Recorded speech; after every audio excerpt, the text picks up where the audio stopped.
Dili, kaya pagkakunti ba na may nigang? Huwag mong tawahin. Dili. Kung nag-i-akantik ka, kunaw naman kuya sa pag-ginit ba yan? Ginit din magkatali. Ay, ginit ta. Okay. Kaya nakakapalibit ako ng supog ko, iba. Ang tatai ay ka. Yung ginit din katali nga gawo. Yung bulabalas naman. Huwag. Kaya, magkubos mo ini ay kung makukunanong munda. Kaya, ginit tayo. No. Ah, no. Takat sa kagbaas naman. Pahit na. Pahit na. Bali ako kayo ka. Oyoy, ay. Ikaw, mamamulong. Ba? Doon na pala. Doon na. May isang tayo nakampani ka. Gusto tayo puno sa pagkadakap. Ba? Para pabuli iwa ko. Pamasa mo itong araw siya sa gawas. Pwede po pinang magda. Kaya, maputi pa. Sobrang pa. Doon na taro.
I mean, it is started, but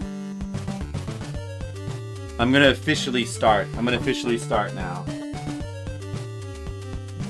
Hello, everyone. And honey, are you there? Which one is this right here? Which guy is this? That kind of looks like Gizmo. Gizmo would be good. He's got a rat in his mouth. He's eating a rat. Look guys, it's a tarsier in the Philippines. My wife has, hey Gizmo, how's it going? That's your brother. So this is right now this is the Philippines. My wife got a new pet. It's a tarsier. Have you heard of a tarsier? It's kind of like a little tiny monkey. Is this good tarsier music? No, it's a little too sad. It's fine. And, yeah, don't fight, guys. And right now, it's lunchtime, and the tarsier's eating a rat.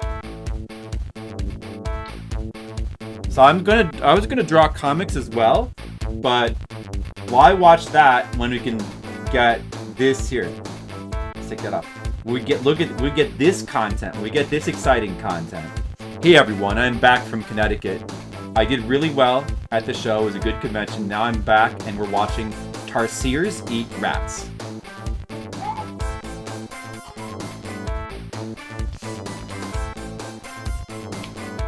That's what's happening right now. Seems pretty good. Turn the music down a little bit. He looks like he's really enjoying that rat. So he's kind of like a cross between a cat and a monkey. He's like a cat monkey. Oh, there comes the other one. There's two of them, and their names are Betty and Benny. One is a girl, and is named Betty. The other is a boy, and is named Benny.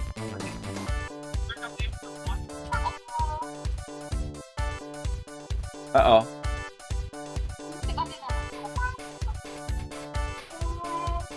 And that's what's happening today in the Philippines. It's very exciting.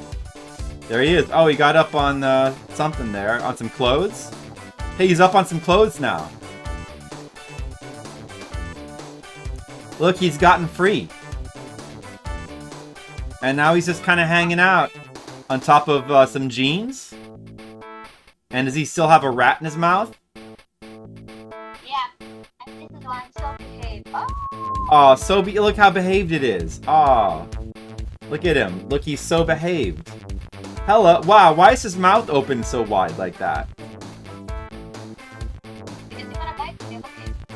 Does he want to bite you? Is he hungry? Yeah, Yeah, he wants a rat, doesn't he? He wants... He kind of looks like scared or something. He's like... But he just wants to put something in his mouth like a rat. He wants a big, juicy rat. Okay, you gotta find some more rats. Yeah, he loves bright light. That's his favorite. Well, that light right there is coming from my camera, so ignore that. Or that's from my lamp. Ignore that.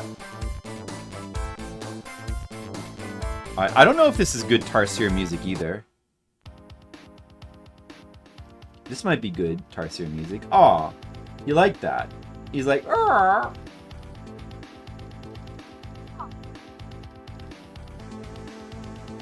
There he is. Wow, that's his tail. That's his tail. Alright, maybe we can put him here. And we can put my comic here and I can draw a little bit or something. I need to do some drawing. That might be good. Make some tape.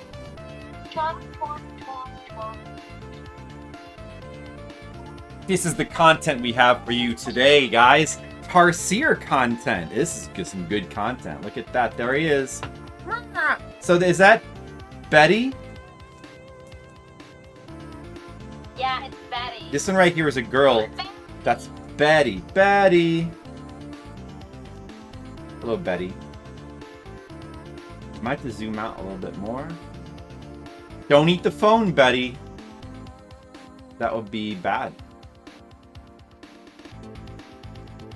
Okay, I want to configure the video, but the window for configuring it materialized underneath every other window, I'm pretty sure. So now I gotta go, like, just digging for it. Where is it? Where's the window? Where is it? Where's the window for configuring the camera? Where did it materialize? Oh, it's over here. It's underneath this window on the other side of the screen. Okay. Alright, I found it. Okay. Wow. It just, man, it really does hide itself. Like, I'm gonna bring up the camera controls so I can, like, change the zoom on the camera. And it, like, opens itself under a random window. You have to just find it. Why does it look like that? Alright. There you go. We can have a little bit more screen space for the art. Maybe kind of put it like that, I guess. It's good, I guess. Okay. Alright, guys. So we got a Tarsier. We got Tarsier on the screen, and we got me, and we got Art. Hey, everyone. How's it going? Welcome to Gizmo. How are you doing today? Been some excitement happening in the Discord, I guess. I don't know. Some butt talk. That's always popular. I'm gonna start inking now. I've got. So the situation is, I just got back from Kineticon, which was a really good show. And I'm now home for 2 days. I'm home for the rest of tonight and for tomorrow. And then Wednesday morning, I gotta leave again. I gotta rush off in my car, drive all day. Ooh, I think this is good, Tarsier music. I've heard of Tarsiers before, but because I've encountered, like, I've seen them like a couple times, but I've never really encountered one in real life. So Wednesday, I gotta rush off. I gotta drive all day. I gotta get to Houston for another convention this weekend. Gotta go. It's like, I think it's Houston. It's somewhere in Texas. Houston, I believe. Anime Matsuri, that is. Honey, where'd you go? I mean, where did she go? She left. Lego One Piece. Oh yeah, I saw that. That's pretty weird, isn't it? I mean, it's a little bit surreal that Lego is doing, like, a big anime like One Piece. It's gonna be like, so what is that? Is that like a show, or is that a set, or what? I get, you know, actually they have Lego One Piece sets. I want to say when I was in the, like, Target, like a few weeks ago, or maybe like a few months ago, with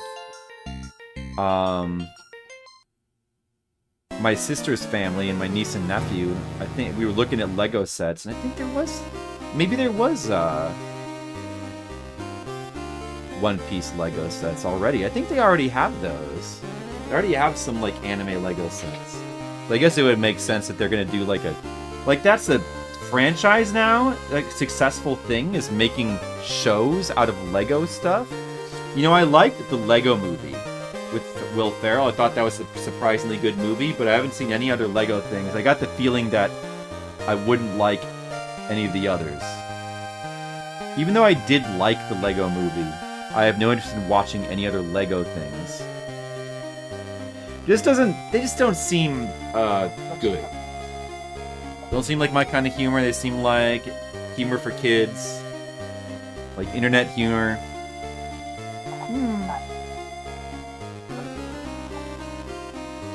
That's my feeling. I'm not really too interested in really checking those out. But I guess you never know. Like, there was a second Lego movie, right? And then they came out with, like, Lego Batman as, like, a major movie. And I remember, like, when that came out, I was like, I don't care about Lego Batman. Didn't really care. Gizmo, have you watched any Lego shows? Do they have Lego TV show as well? Seems like a thing that'd be popular with the kids. but I don't know. I guess there's like a lot of Lego stuff. Whatever, I don't know. Moyo Senki Madara music is good. No, yeah, neither. You don't really care about Lego stuff. The Lego One Piece though, that is kind of, that's a bit crazy.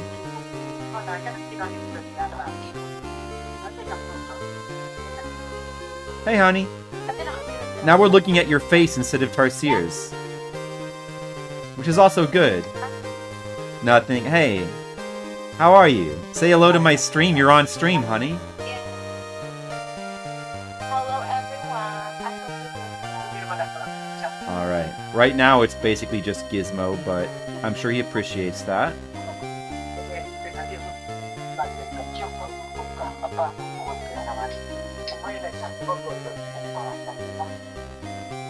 So, are you happy that you got your Tarsiers? Do you like your new Tarsiers? They seem pretty fun. And it's fun to feed them like rats and stuff, isn't it? Fun to watch them just eat some rats. And you can let them run around your house and they're gonna eat cockroaches and rats for you and get rid of those pests, right? Yeah. Just like what cats do here. That's what cats are good for in America. They're used to get some rats. That's good. Hey, we just played this game, remember? Soul Blazer. Guys, I just uploaded Soul Blazer to my YouTube last night. Has anyone seen the YouTube progress? Finally made some more YouTube progress last night. Soul Blazer's uploaded. Soul Blazer playthrough. Now I just have to upload the Crash Bandicoot playthrough. The videos I did for Dragon Quest Roguelike. And what is that called again? I forgot the name of that. And for the current Bloodborne videos that I have, I've got to upload that stuff, and then I'll be fully caught up. But basically, for the last few weeks, I've been pretty much caught up. Like, I may as well have been caught up.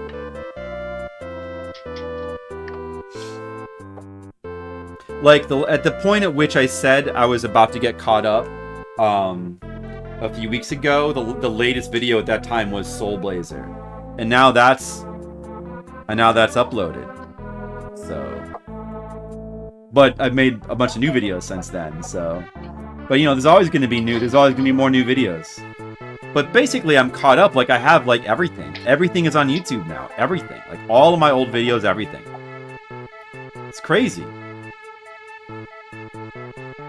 It was just last year, around when I got back from the Philippines last year, for my second trip in which I got married. It was at that point that we came home and I did the David Lynch intro and was talking about possibly leaving Twitch, but I haven't left Twitch yet. Still gonna stay on Twitch for the foreseeable future because I'm trapped, basically. But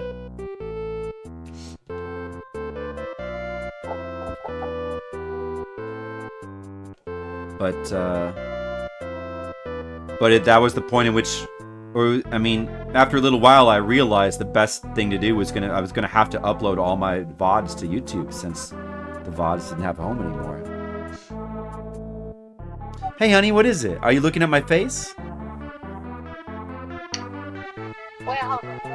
Okay. I'm gonna put you back on stream so everyone can see your face.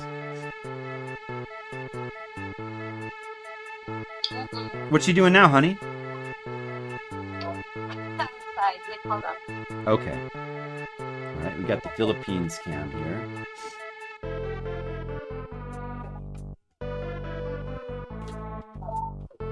Do do do do do do do do.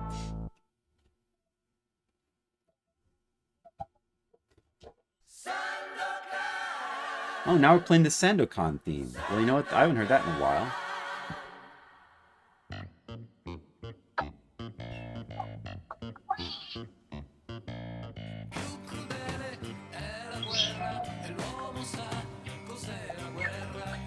I bet my wife would like the Sandokan theme. I'm gonna play it for her sometime.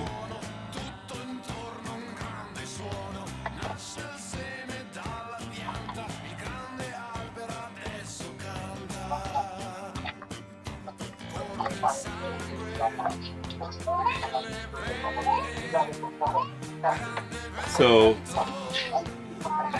yeah, it feels like it wasn't that long ago that we were just finding out that Twitch was going to take down all the VODs. Everything's good now with the VODs. Now the VODs are all fully uploaded onto another service. They're all back up. And everything's cool again.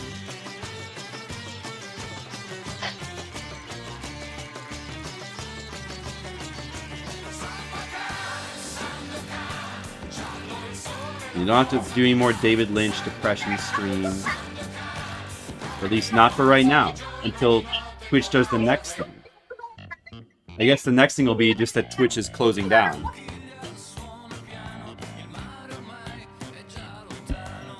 Hi, honey. Hello. Honey, how's everything going in the Philippines right now? Could you give us a Philippines report? So the Philippines news report is always raining here and it's always hot. Always raining, it's always hot, okay. And mostly the politics is still, oh my god, it's very aggressive. Oh, no, it's aggressive politics. Uh-oh. Yeah, the economy of the Philippines is like going down, but you know, they're not, the government, you know, like they're not really doing it well. You know, they are focusing it for impeachment for a vice president. So yeah. They're too focused on impeaching the vice president and the economy is going down. I see. And that's not good. Right.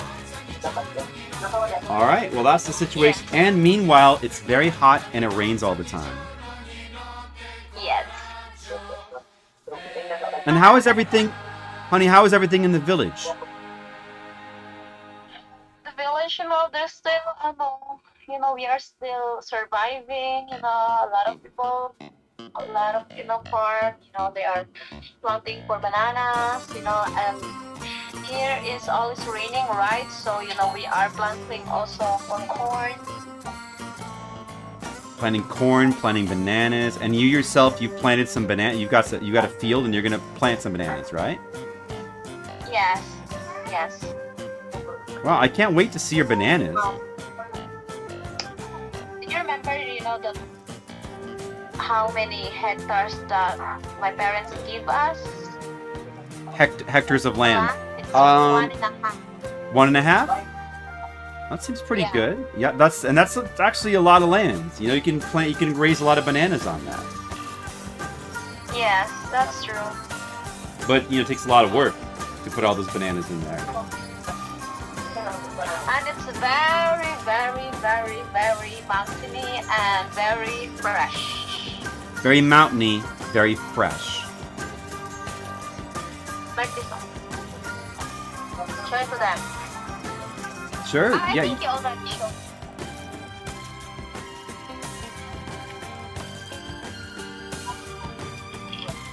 Yeah. I mean, I have, but you know, we always like to see it again. I remember hiking up there. I remember hiking up that mountain.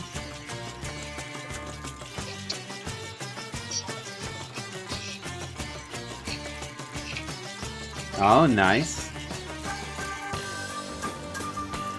Is that the mountain that we hiked up where your sister's old house was?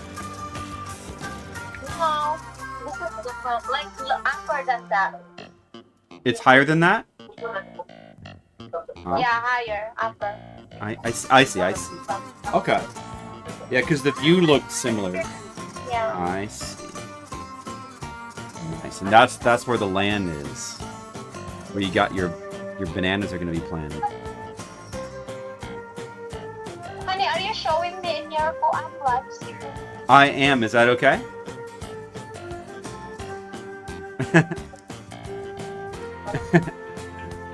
It works. Well, oh, we can see your motorcycle helmets right now. Look at that. There's your motorcycle helmets. They look cool.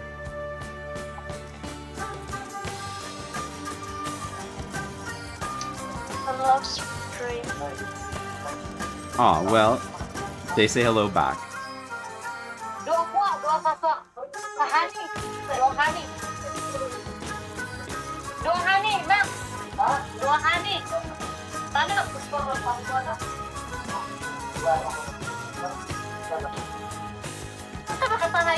I still forgot to make the Patreon post. Oh well. I should still make one, even though it's kind of late. But I should still make a Patreon post about the stream that's happening right now.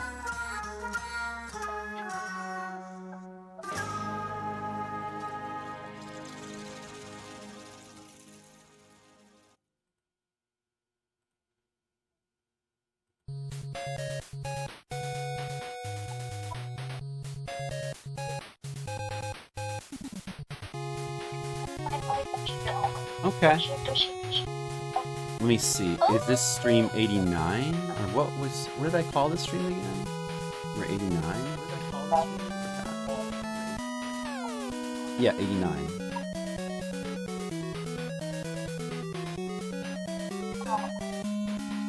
Look at this one. Yeah.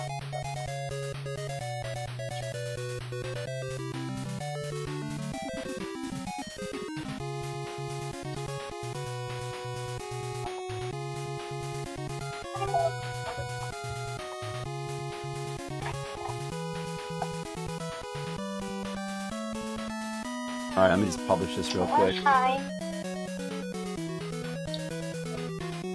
Hello. Alright, honey. Are you tired of being on the stream now? Should I take you off the stream? I love you. Well, that was good content. Thanks for showing us your Tarsiers.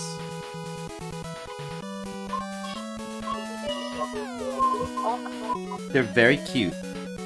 Betty and Benny. Alright, my post is live. That's good. Betty and Benny. Very good. Very good content. Alright. So that's posted. Better late than never. And I'm going to keep working on this because I really need to work on this because I need to have a buffer ready before I have to leave for Houston. Let me just double check where I'm going again. I think it's in Houston. Anime Matsuri. Houston, Texas. Next convention I'm going to is Anime Matsuri, which I haven't been to in a few years. Like, it was easy to get in, and then all of a sudden it got hard to get in. I kind of missed my chance to get in the last couple of years, but luckily I managed to get in this year.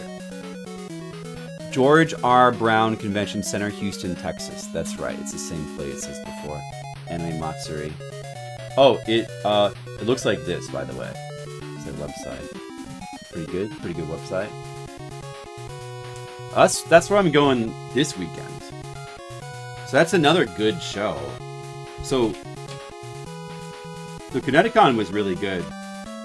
It was really good. Like it was maybe the best Kineticon I've ever been to. I was kind of shocked because a lot of conventions lately have been very mediocre, and I feel like a lot of conventions, like I'm selling less. Sometimes it feels like I'm selling less and less at a bunch of conventions. Oh, the Shadow Hearts music is good. But then this convention, the Kineticon, I sold like... It was way better than I ever remember it being before. It was insane. Which, of course, I'm happy about. I've had 2 extremely good conventions this year so far. This one and GalaxyCon Richmond. And Anime Matsuri, I'm hoping will be the 3rd one. And then I also got into San Japan finally, which I've never been to before. Which is going to be immediately after I get back from Thailand. Did I mention that I'm going to Thailand for most of August? I'm going to be gone most of August in Thailand. See if I can do any Thailand streams. I'm gonna be in Thailand. Very excited. More travel. We're traveling.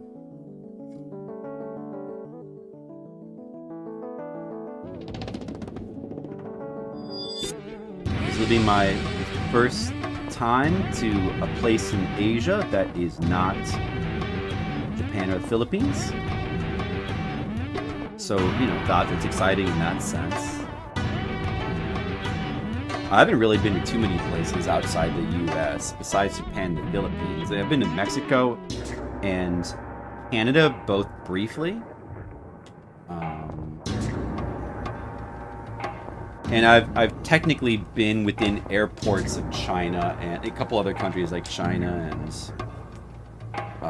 Korea, but just the airport, not actually, that doesn't really count.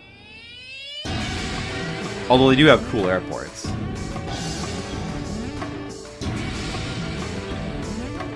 This kind of seems like good travel media.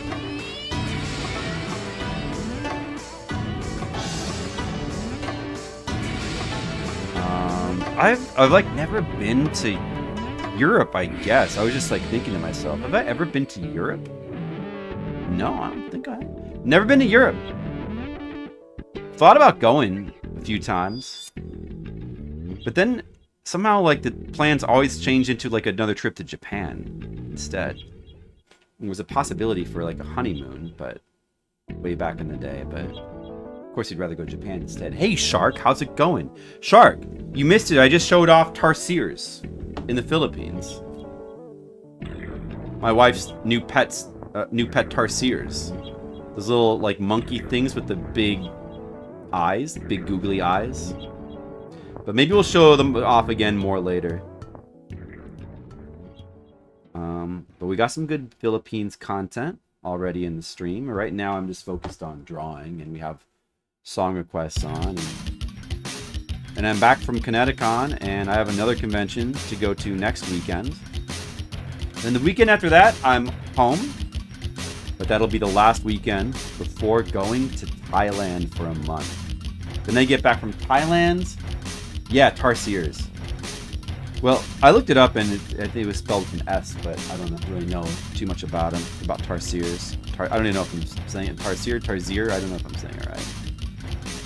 But my wife just acquired 2 tarsiers from her cousin.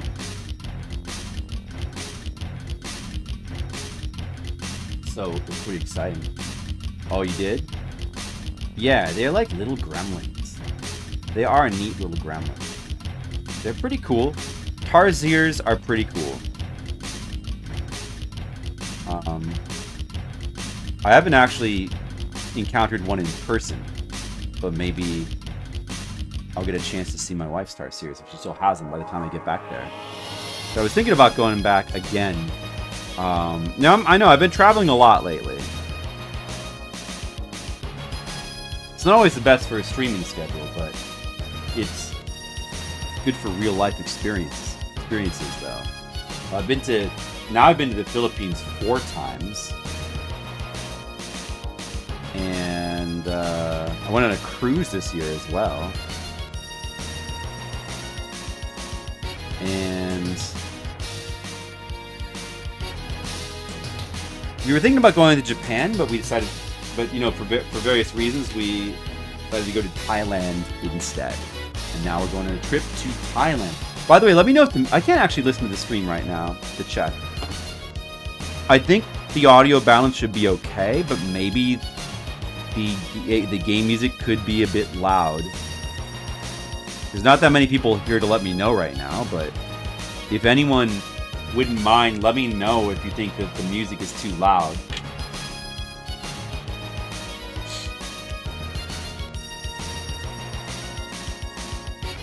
But yeah, those tarsiers are pretty cool. And yeah, so we got to see my wife's tarsiers. She got 2 of them. Names are Benny and Betty. And we got to watch them eat a rat. That was good stream content. We got to watch them eat a rat. It's pretty cool. Okay, that's good.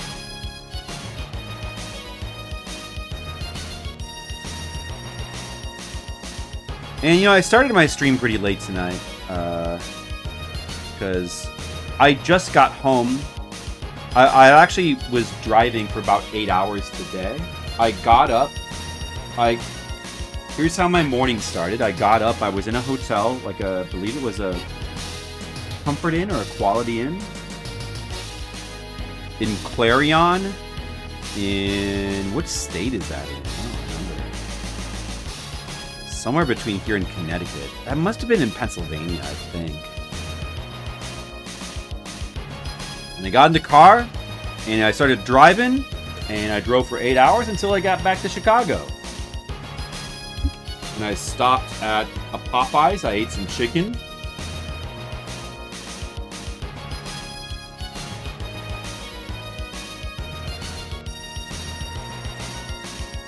Hey, honey. Honey. Honey, can I ask you something? Oh, she's not paying attention.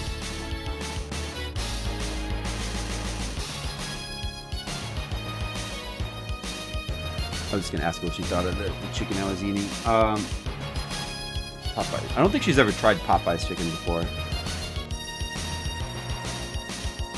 Because they don't have Popeyes in the Philippines. Yeah, I didn't have a very healthy day today. Well, first I got like some breakfast. I got a nice donut, a nice gas station donut. You guys know that gas station donuts are pretty good these days, especially if you get them from like a decent gas station. I got a gas station donut from like, what was it, like Love's? Gas station donuts are like, there's a good chance they're going to be much, much better than Dunkin' Donuts. They're actually pretty decent. And I got, you know, to offset that, I got some fruit. I got some a cup of strawberries and blueberries. And I got some coffee, some nice just black Colombian coffee. And I drove for a while, and eventually I stopped and got some Popeyes. And then I got home, and that was just 3 hours ago that I got home. 3.5 hours. And then I just started to like work on art, and I ate dinner. I worked on art, and I just relaxed, and I talked to my wife. And that's my day. That's my day, guys. What do you think about that? Not bad. You know, it's okay. But I also drove 8 hours yesterday as well. So keep that in mind. I left from Kineticon around 3, and I drove for the rest of the day. So that was a full day of work. It was good work, though, because it was an extremely good convention. I was just selling stuff like crazy. And I always like at conventions when I'm doing well, besides just the fact of making more money, I like feeling busy. The time just passes a lot faster. Versus if I'm not very busy, I'm just kind of sitting there and waiting for people to like look at the books, or people just aren't really buying, then it passes. The time passes very slowly. But like time passes quickly with Kineticon, because it's all like, even on Sunday, and usually it slows down a lot at other conventions. Like it was still really busy. The donuts at UDF are real good. What's UDF again? UDF. I don't know what that is. And I'm pretty experienced with like gas stations and fast food of America, but I don't remember UDF. What that is. That Racing Hero music is so good. It's so good. It's good stuff. United Dairy Farms, gas station in Ohio. Okay, in Ohio, huh? Well, as a matter of fact, I was just driving through Ohio. Usually I'm going by like the turnpike. I think it would be 80-90 or 80, possibly 84. I think it's 80-90 that goes, like it cuts straight through Ohio. And I'm always driving through on that turnpike pretty much. If I'm going through Ohio, it usually means I'm going to an East Coast convention. Something like Kineticon or Anime Boston, or Otakon. Back when I used to go to Otakon, I would still go to that, but like it's impossible to get in these days. It's been a long time since I've gotten into Otakon. But it would be, or that. I used to go there every year though, Otakon. One of those shows on the East Coast. Katsucon, if I get back into that one again, is out there. So I've actually driven through Ohio a lot, but it's usually always on that interstate. And you always see like the same exact rest stops. The same exact rest stops. It's very consistent. They always have like a Burger King, Starbucks, like Apple Greens, and then sometimes they'll have Popeyes. It's pretty limited choices. Because like there's like 5 or 6 things that they'll have. Oh, Sparrows. They'll have Sparrows usually. I don't really like Sparrows though. They have a lot. They have the same. It's kind of like. What's nice about driving through Ohio is it's really straight and flat and easy drive, and the oases are really easy to get into and get gas, and the food is right there. So you don't have to like Pennsylvania is the opposite. Pennsylvania is like very hilly and wooded. It's kind of a pain to drive through because it's like a lot of hills and it's wooded. And if you want to stop and get gas or food, you've got to like go off the ramp, and it won't just, they don't have oases. You have to like drive around and look for it. It'll say like, oh, there's a Taco Bell here. But it'll be like actually a couple miles away. You've got to drive, or you got to put it in your maps and like look for it. So it's a pain. Whereas Ohio is very easy and painless. But the only problem is you have to like one of the 4 or 5 things that are at the oases. And aside from those oases, I've never really tried to go off-road and like look for other stuff because it's so like the road, the way the road is so pre-packaged. It's like you just have that road and that's it. Anyway, I don't think I've ever seen United Dairy Farms. It must not be along that route that I always take. I've seen Fair Oaks Farms. I always drive by Fair Oaks Farms, which I think that's going a different way. All this talk is making me thirsty. I realize that I got my Coke here, and I have not even opened it yet. I'm going to not open it over my papers in case. You guys hear that? Alright. Oh, you got the glass. I will take the chance of pouring it over my art, just so that you can see the satisfaction of Coke being poured. I'm sure it'll be fine. I won't spill anything. See? It'll be fine. United Dairy Farms. So what do they got at United Dairy Farms? I mean, I haven't really explored Ohio that much. Well, except when I go to... I mean, I have been to Ohio a bunch of times in my life, but just not like super recently because I used to have family that lived in Ohio. But and of course, you know, there's a couple conventions that happen in Ohio that I have gone to, even recently, like Animate Ohio and OhioCon are the 2, I think, that I would usually go to there.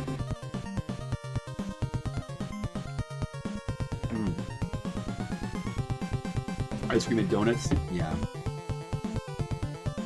There's this one place called Fair Oaks Farms. I just mentioned it. It sounds pretty similar. But it's this big highway thing. So if you're driving along... I forget what highway it is. I think it's... if you're going like... Where did I see it? Maybe it's going north from Chicago. It might be going north, like into places like Milwaukee. Which I do a fair bit. But they'll have all these like funny signs, attention-getting signs, like, which I can't think of an example of.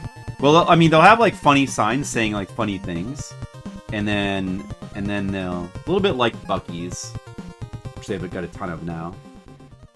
The mega gas station, a little bit like that. And they'll also have like these like little landmarks. Like they'll have those are like a giant fork.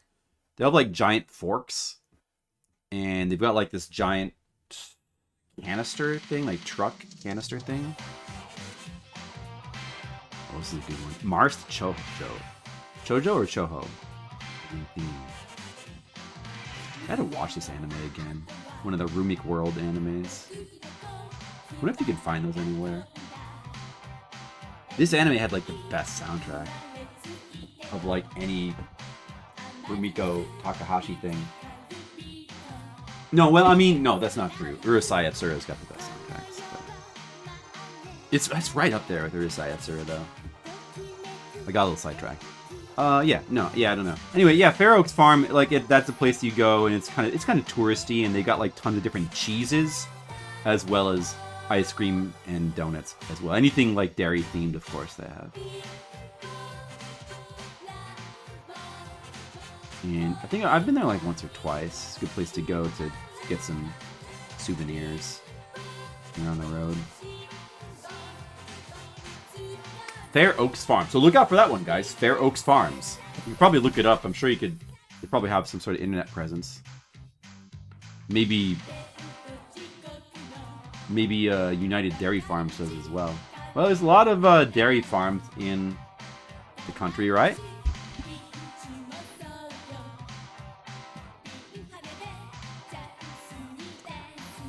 Check it out. Yeah, check it out. You know, I don't know. I didn't stop there today though. I stopped it pretty.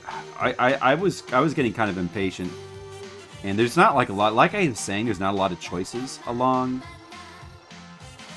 Ohio, like along the road. So I ended up stopping at Popeyes. I was like, well, you know what? I used to love Popeyes. I haven't eaten there in a long time. Let me see at Popeyes again, because I do try to like get some health food. I try to eat somewhat healthy when I'm on the road. I try not to eat too unhealthy, but sometimes like you have no choice. Like my go-to places to like when I want to try to be somewhat healthy is like Subway. You can get a vegetable sandwich with avocado. You know, that's good. Doba or Chipotle, which are basically the same place, Mexican bowl places, because you can get a rice and beans bowl with just vegetables and avocado. So that's very good for, you know, being healthy on the road. And there's Panda Express. Panda Express, surprisingly good option for being like kind of healthy, because you can get super greens as an option, which replaces the rice with just like a bunch of broccoli and vegetables, and then you put the like whatever the toppings on top of it. You can get some like chicken thing. You get some like relatively leaner chicken things, so that's also like generally like actually pretty healthy. And then there's like my favorite what has become my favorite chain place. I guess it's called Fast Casual, which we talked about on stream before. Called Kava, Mediterranean bowl place, and that place is awesome. Get like it's just like another one of these bowl places. It's not too dissimilar to Chipotle, except it's Mediterranean instead of Mexican. But it's basically a bowl place, and you can get like chicken or lamb or meatballs. You can have a variety of things, but I try to usually opt for the healthy choice, which would be all vegetables, like rice and vegetables. You can get vegetables as a topping, and you got a variety of like cold and hot vegetables, and like I get it mixed all together. And then like you can get tzatziki sauce, you can get this spicy harissa sauce, which I love. You get all these sauces, and you're just basically eating a big bowl of vegetables. Kava's my favorite like place to go for like if I want to like eat a bit healthier and feel better about myself. Kava's my favorite place to go to. Well, I mean, you can just, you know, sometimes I'll just get like chicken or falafel, and that's, you know, generally still like pretty healthy as well. And this is just like if I want to eat healthy. Of course, I don't always eat healthy, but I try to stay somewhat balanced. You know, trying to watch my cholesterol. My weight is pretty good. Like I don't I haven't really been worrying about my weight lately. It's really staying really consistent, but my cholesterol seems to be going like up and down, so like I worry about that a little bit. So trying to stay away from the red meat generally, but I'm not really that stringent though. So I just try to stay kind of balanced. It is basically Mediterranean Chipotle, yeah. But I really like what their options though. I mean, they have. But I will say though, they have a ton more options than Chipotle. Chipotle kind of limited on options. They don't actually have that much stuff. Ton of stuff, ton of sauces, ton of vegetables, like different vegetables. You can get corn, you can get tomatoes, you can get onions. You can get these like you can get pickles, you can get this like broccoli, shredded broccoli thing, and you can get all of that, which I usually do. You can get like this dill sauce, this yogurt dill sauce, which is really good.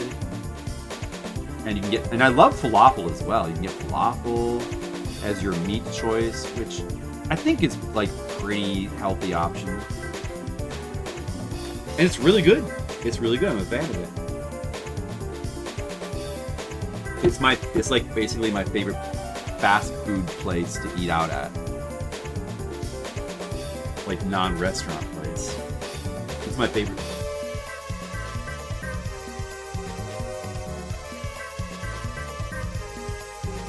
So that's it. My favorite place. Alright, we gotta go to the lower part of the page now.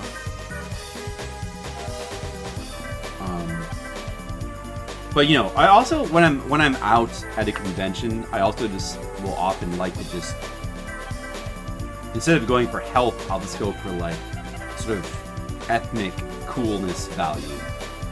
You know, I want to eat like some ethnic food that's kind of interesting or a little bit different. You know? So, if there's anything like this trip, I've got Jamaican food. That's a little bit different. A little bit different from outside the norm. It's some Jamaican food. I had oxtail. Yeah, I should mention that. I actually ate some oxtail. I feel like it might have been the first time I tried oxtail. I don't know. I may have had it before, but I really can't remember. But it may be the first time I've tried oxtail, which apparently is getting to be a bit popular now. Did you see that photo? Yeah, I posted that photo. So Jamaican. My order was it was oxtail, which is. Oxtail it's like a part of the animal that's like on the tailbone.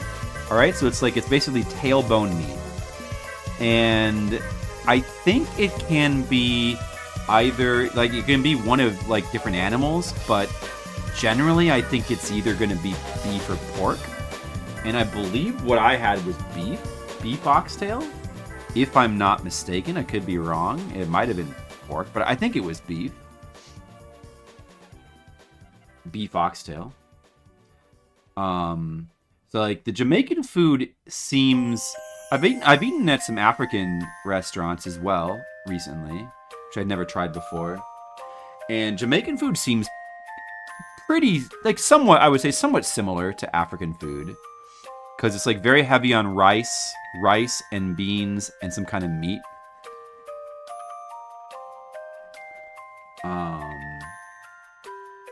Like they called it rice and peas, but it was just rice and beans. Like an African place, I mean, and I guess yeah, Jamaica. Well, it's not Africa, but I guess it would have like sort of similar culture of food, maybe.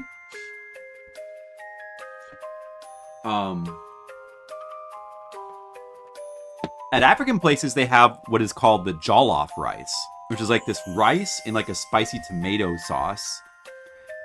Or yeah, it's kind of like it's like at a tomato base.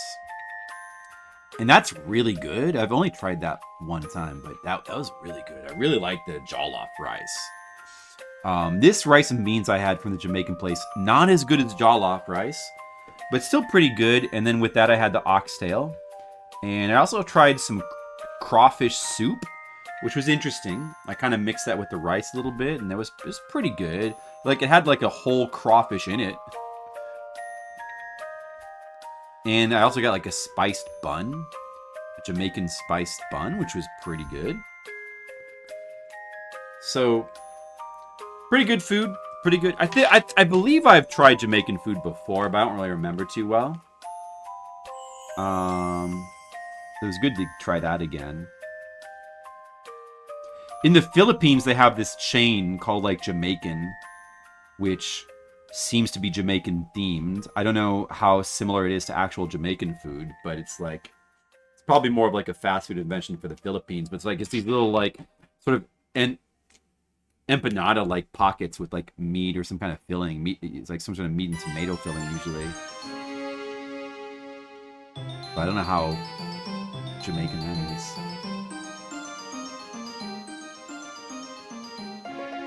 Oxtail. Then it got yeah, that's right.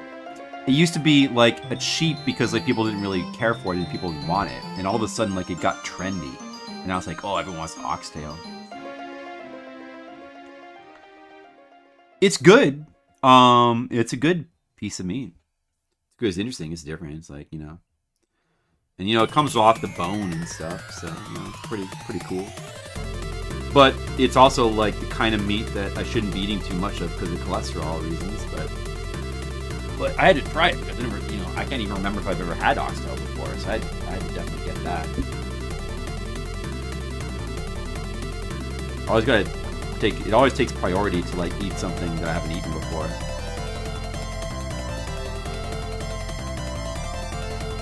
Crying music. Nice. I could play Crying on stream sometime. Or American name of that game is Biohazard Battle.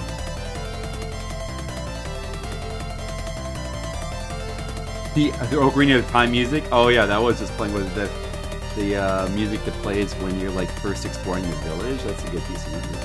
It jump scared you, really? And not this Are you sure this Biohazard Battle music is not jump scaring you? This is like much more jump. Listen to this music. This game, this is a Genesis shmup that seems really cool and awesome, and like it's like really like weird and atmospheric, and you play as like gut ships, and it's like it's all Geiger and guts. It looks awesome. I really want to play it. It's like the top Genesis shooter that I want to play. Whenever I get around to it.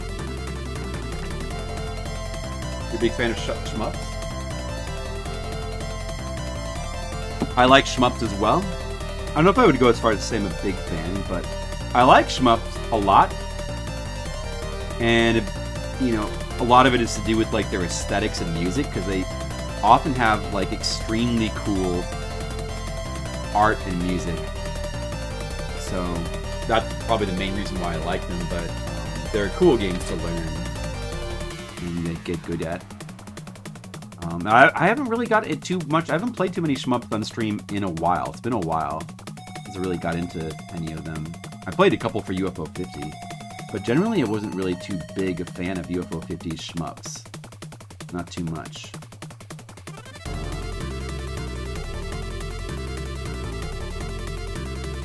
Yeah, I feel like UFO 50 didn't really have... It had really good games in general, but the shmups weren't that great. Camel's like pretty good, but not. That's probably the best one. I really didn't like the other one. Like Dreamer? I don't know. I don't even know that. Like Dreamer.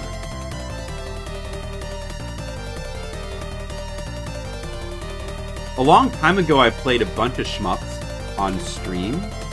A bunch of classic ones. Like I've played. You know, I have VODs of like full playthroughs of Axlay and Super R-Type and Thunder Force 4 and Gradius 3 and what else? Then a bunch. I tried to play through. I tried to play through some Amiga shmup. But I had bad luck with the Amiga shmup because the ones I tried to play through end up being unfinishable. I tried to play. I did finish Agony though. I was able to finish Agony. I tried to play Apidia, and we had problems with crashing with that game. I was getting really good at Disposable Hero, but then like it's a 6-stage game, and in the final stage it would keep crashing, and I didn't know how to fix it. I still want to go back to that game sometime. And I played a bunch of shmups for Fliptendo as well. Like I played through stuff like Xanic and Guardian Legend, which is awesome.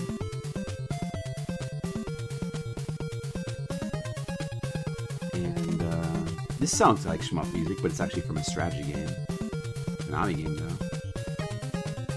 What else? I played a few. Played a few shmups for like 1943. I played a few for Fliptendo.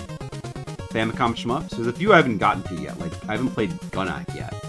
I haven't played. I have messed around a little bit with Summer Carnival Rekka, but I haven't really gotten very far in Summer Carnival Rekka for Famicom. What else?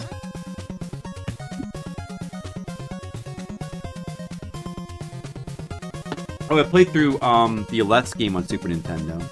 Super Nintendo shmups are kind of like those were always the ones I was most familiar with and most into, and I still kind of am. Oh, I played Macross, the Super Nintendo Macross game. I played through that. I still have not played through UN Squadron on stream though. It's one I've been meaning to get to, and I haven't got around to.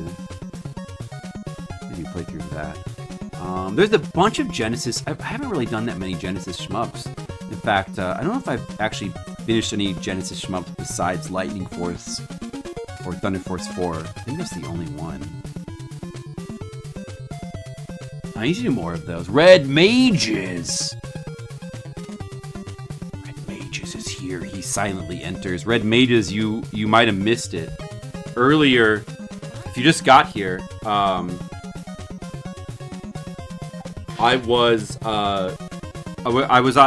we started out the stream with some Philippines content. My wife has got a couple of tarsiers. She's got new pets. A couple of tarsiers named Betty and Benny. And they've got the big, if you've seen tarsiers before, they kind of look like little spider monkeys. They've got the big googly eyes.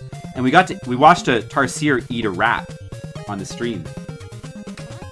That was the good content for today, right, Red Mages. You might want to check the VOD for that. As soon as I put it up on YouTube, which is going to be very soon because I'm like nearly caught up. I just uploaded Patreon stream 88 yesterday, and this is 89, and 88 was like only like 10 streams ago. This is Persona 4 music, sure. What's up, Red Mages? How's it going? You're not the first one to ask that. That was asked, that question. And the answer is no. There are some animals that get spared in the Philippines from becoming stew. And I guess tarsiers are not eaten. I guess, or at least my wife's not going to eat them. There's going to be pets. I asked them if they're going to become food, and she said no. No tarsier stew. They're just going to be cute pets, and they're going to sit around. They're going to be cute. Oh, but what they will do though is eat up rats and cockroaches, which they have too many of in my wife's house. So they're going to be, rather than be food, they're going to be pest control. So if an animal can't be food, the other thing it can be is pest control. That's how animals can make themselves useful in the Philippines world. And of course, I guess being very cute is also another way to make yourself useful. Red Mages, do you ever find that just being cute makes you useful?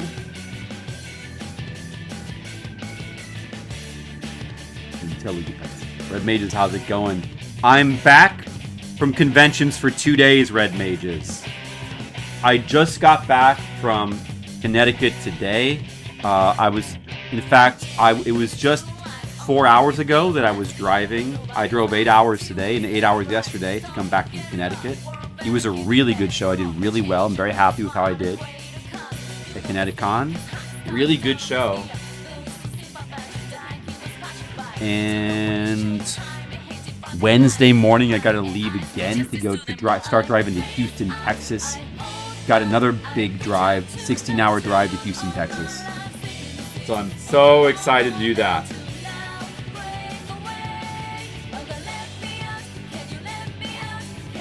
Would you, Shark? Listen, I didn't say I wouldn't try it. I would be interested to try it as well. Tarsier stew, sure. I'm sure it just tastes like chicken or something, but I'd try it, sure, if it was in front of me. But I'm not going to go out of my way to try to turn my wife's pets into stew.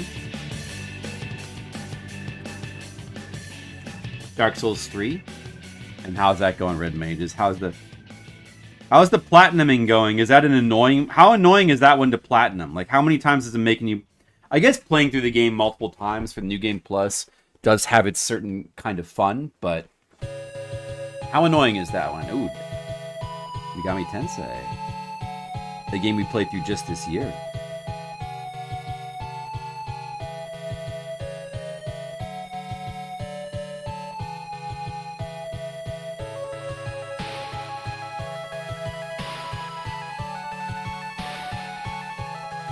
Dark Souls 3 is a game that that's another one another FromSoft game I really want to replay on stream. Due to replay that. Bloodborne I prioritize because that one was longer ago that I played through. But Dark Souls 3 I've still never done the DLC for. It's the only I've done the DLC for Dark Souls 1 and 2 and Bloodborne. And even Elden Ring, I've done the DLC for that. Sekiro never had any DLC, but I never 100%, even Sekiro I still need to go back for because there's like a few bosses I missed out. I never did the super secret boss in Sekiro. There's a couple bosses I missed in that game, so I never 100%ed it. I mean, to me, 100%ing is just beating all the bosses. I don't actually care about achievements, personally, but I do want to fight every single boss. For Dark Souls 3, I never did the DLC. I never went back to it. I've only played through it the one time, so I'm actually pretty excited to go back and like play through it again because I don't know, it's a cool game. I do have misgivings with Dark Souls 3, and I think it's lower tier of recent FromSoft games, but even being lower tier is still extremely good, and I'm actually pretty excited to go back and play it again at some point. It probably won't be anytime soon, because right now I'm dedicating time to Bloodborne replay, and I'm considering doing like Chalice Dungeons again. So that could be like a very meaty playthrough. But at some point in the future, I want to go back and I want to replay Dark Souls 3 and Sekiro. Probably in that order. It's high priority. Those are high priority. Alright, one page is done. You're the most complicated ending to start. The next two will be quick. Getting covenant items for spells. Yeah, there's some of that stuff in Blood. I was like looking over the guide for Bloodborne as well, because I realized I really should just be playing. Here's the first page. I finished it. I should have just been playing through Bloodborne. This is my third playthrough of Bloodborne, and there's no reason why I shouldn't have been playing through with the guide in the first place. I was kind of just playing through with my memories, but because of that, I screwed up like an important side quest that I wanted to do. So I kind of regret that. So I'm probably just going to use the guide for the rest of the playthrough, because it's not like I'm very far from blind in the game. My memory is pretty good. Like I can actually remember a lot about the game even without the guide. But you know, I didn't. But the main thing is like it would be cool to like just do as much of the NPC storyline stuff as possible, though. To show that off on stream, like I did when I like replayed through Demon Souls. And you know what? Like Demon Souls is a game. I even thought about that as well. Demon Souls is a game I would love to replay through again. I did a replay of Demon Souls a few years ago, and it was super fun, but I would do it again, because like it's still one of my favorites.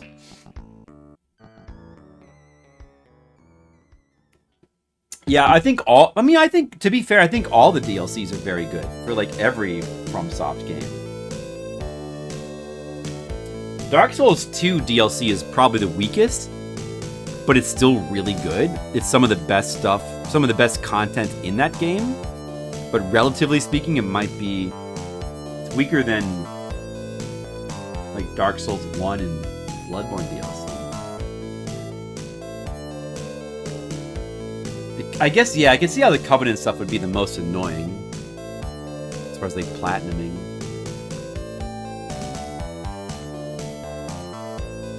Guide is 100% necessary. If it's a first playthrough, I would not touch a guide. First play FromSoft games are extremely fun to play through blind.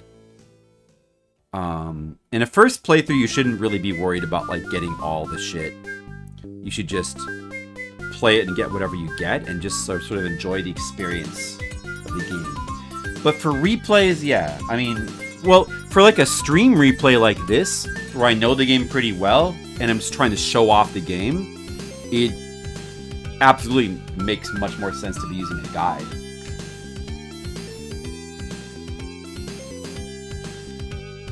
Well, maybe you should have Shark, sure. Yeah, although, you know, many Souls games, I would personally say, I would prefer to just play on console. Many Souls games originally came out on a console first, and personally, I would just go with like whatever console it came out on first. Like Dark Souls 1 these days, I played it on PS3, which is the original place it came out. I played it on Switch. I played it on PC. If I were to replay Dark Souls 1 again, which I will at some point, it's my favorite game of all time, I would probably just replay it on PS3. Somehow it's just like it feels... I mean, there's certain things... The graphic upgrades in like PC are not worth it. They don't really mean anything, at least not to me. They mean nothing to me. But they're very minor anyway. But there's like certain other things that are broken and in PC versions, and I'd just rather go with the original version. You never seen the DLC con for Dark Souls 2? There's some pretty cool stuff in Dark Souls 2 DLC. I like all the areas. Like, but you should definitely play some. And then, you know, like some games, like there's some Souls games, some of the better ones, like Bloodborne and Demon Souls, which are like top tier FromSoft games, both of them. And of course, I mean the original Demon Souls, PS3. Those games are only console games. Like, to play Demon Souls properly, there's only the PS3 version. You must play it on PS3. To play Bloodborne, you had to play it on PS4. You might be able to emulate those, though. And emulating them might be the best way to go. If the consoles are not available to you, if you can't play them on the native console, then you probably should just emulate them. Playing on Switch? You could, as far as like Dark Souls 1, you could definitely play it on Switch. I think it's far from the best way to play it, because I think it kind of has the same problems, the same like issues as the PC versions, but without like the better graphics options. But it's still fine. Really, like the things that are broken in Dark Souls 1 in later versions of the game, no mods. Yeah, well, you shouldn't be using any mods anyway, so that's irrelevant on a first playthrough. Yeah, you don't need. There's no mods needed. You don't need mods. Things that are broken are things that are like not really, like just like little minor Covenant things and like audio things. Like there's like apparently I don't know I haven't really delved into it too much in recent times, but I remember that there was like like you had to be like mega fan to notice, but there was like audio problems with all the PC versions of Dark Souls 1. There's the audio like things about the ambient sound that was like not proper, not correct. And there were certain like multiplayer things that was broken as well, but it's stuff that was like largely unnoticed. It was like little things. You get to look it up now. Remember, but but for the most part, the other ports of Dark Souls 1 are like fine. The Prepare to Die version of Dark Souls 1 has like minor graphical upgrades. I guess we're now in the Dark Souls hunk of the stream. We're just talking about Souls games. That's fine. I can always talk about Dark Souls. I'm happy to talk about Dark Souls. Anyway, of course, if you play the if you play the PC version of Dark Souls, you can get mods to like the main thing is like it used to be called DS Fix. I don't know if it's still called that, but you can like get things to upgrade the graphics. That you can upgrade the frames per second. You can upgrade the resolution. And I remember like getting that stuff and experimenting with it. Like, oh, you know, and I would play Dark Souls 1. I didn't do the FPS thing. I remember it would fuck up the game.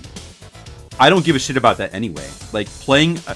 as a matter of fact, I prefer to play Souls games in 30 FPS anyway. It just kind of feels more correct. 60 FPS feels like too weirdly smooth, I guess. But I think Elden Ring was always like Elden Ring. I can't remember. Like original Dark Souls is like hard coded to like be 30 FPS. But then like Dark Souls 2 is weird because the original version on PS3 is like 30 FPS, but then some of the PC versions are 60.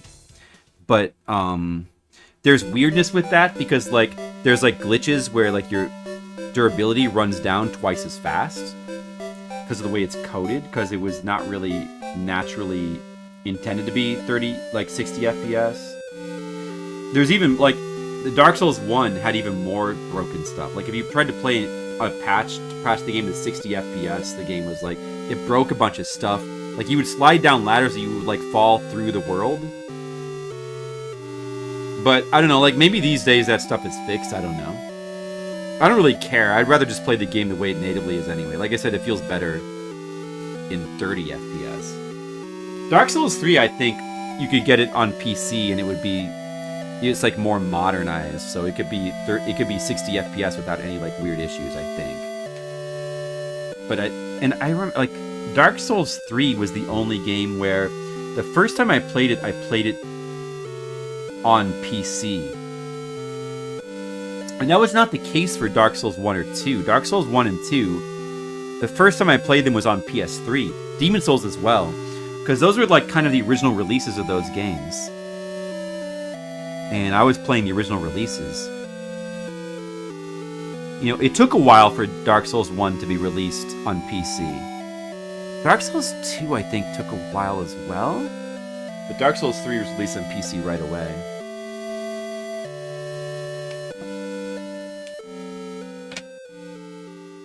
So if I were to replay, the only way I have Dark Souls 3 is on PC. So if, I wonder, there were console versions, I'm sure. I'll do this song. This song's so funny. And then Bloodborne, of course, is like natively a PS4 game. It's 30 FPS, which is fine. You know, those games seem totally fine that way to me. And you know, Bloodborne famously has like issues with like loading times, but it's totally fine. Like the game plays amazingly. The loading times were really ridiculous on launch at Bloodborne. I played it on launch as well. I still remember that. Like loading times that were like over a minute long. But the game was so amazing, it just didn't. I didn't care. It didn't matter, and a lot of people were the same way. Bloodborne. And of course, Demon Souls would have been 30 FPS at release as well. Sekiro, I think I have Sekiro on PS4. I think it was PS4 and PC when it came out, I want to say. Or maybe Sekiro might have been PS4 exclusive. I don't remember what's... I feel like it was probably did come out on PC though. I don't know what the tech of Sekiro was like. I don't remember.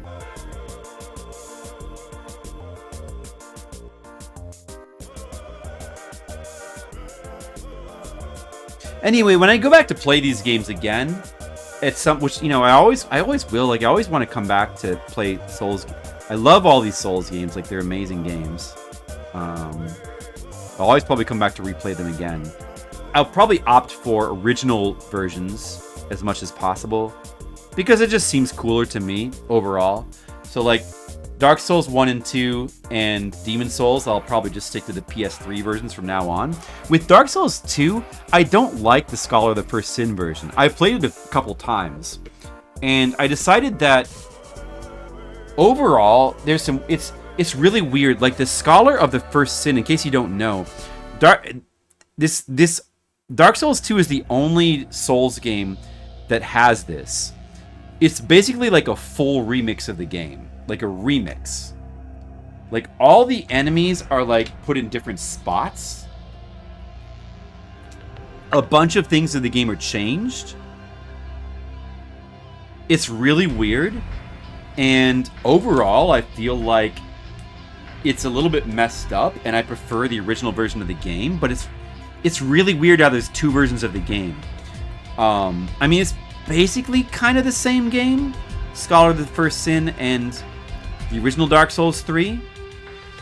It's weird. Like, it's weird as well. Like, Scholar of the First Sin became the default version of the game. And so, like, the PC version is now just, like, you can't get the original version anymore. It got, like, deleted off of Steam or something like that. And so you have to get Scholar of the First Sin if you want to, like, get Dark Souls on PC. Dark Souls 2, that is. I still have my original PS3 version, so I can still play the original, I believe. There were certain things that were, like, patched into the game, like additional bosses and stuff, and that's totally fine. But I see, Red Maid. So you're gonna platinum. You're gonna go with the Scholar of the First Sin. Well, you know that I can understand that, but you know, it's interesting. If you're a big fan, Dark Souls 2 is one of the more flawed. It's probably the most flawed Souls game. But I think, I don't know if overall, maybe, I can't decide which one I prefer more. Like, to me, like, the top tier Souls games are Dark Souls 1, Demon Souls, and Bloodborne.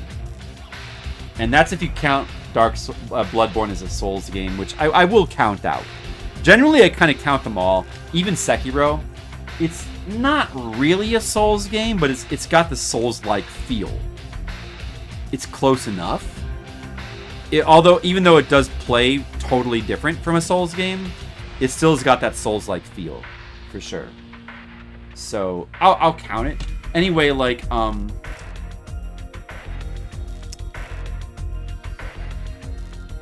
those games are all, like, Sekiro's amazing as well. And I think Elden Ring is pretty amazing as what it is, as like an open world game. But Dark Souls 2 and 3, I would put in a lower tier from the rest. Dark Souls 2 and 3 are not as good as Dark Souls 1, neither of them, but they're flawed in very different ways. Like, they're very opposite. Dark Souls 2 is an incredibly unpolished game. Very, very unpolished. It felt rushed when it first came out. And then they would come back, like, and as a matter of fact, Scholar of the First Sin was sort of an attempt. It was one of the several attempts to kind of fix the game. Famously, when Dark Souls 2 first came out, it had when there was, like, demos for Dark Souls 2, there's these famous demos with, like, really amazing graphics that look as good or better than Dark Souls 3. Like, incredible graphics. And when the actual game came out, it had heavily downgraded graphics And Dark Souls 2 is probably the worst looking Dark Souls game. I would even say it's worse looking than Demon Souls. It's a really weird looking game. It feels really rushed. Like the original graphics that they were gonna do that were in the demo for Dark Souls 2 were incredible. But it seems like it was a case of they were too ambitious and they couldn't actually make the whole game look like that, or they just couldn't it wouldn't work, so they had to like downgrade the game or something. Like I don't know. Like Dark Souls 2 is famously a very like rushed, weird, like seemingly unfinished game. Like all the Souls games are very ambitious, very big games, and they all sort of have their elements that feel unfinished to a certain degree. Like Dark Souls 1, the final third of the game, some people say it feels a bit unfinished, although I think it's still a masterpiece game. It's still the best video game ever made to me, and I still love the late game areas, but they do feel a bit weird and unfinished compared to early game areas.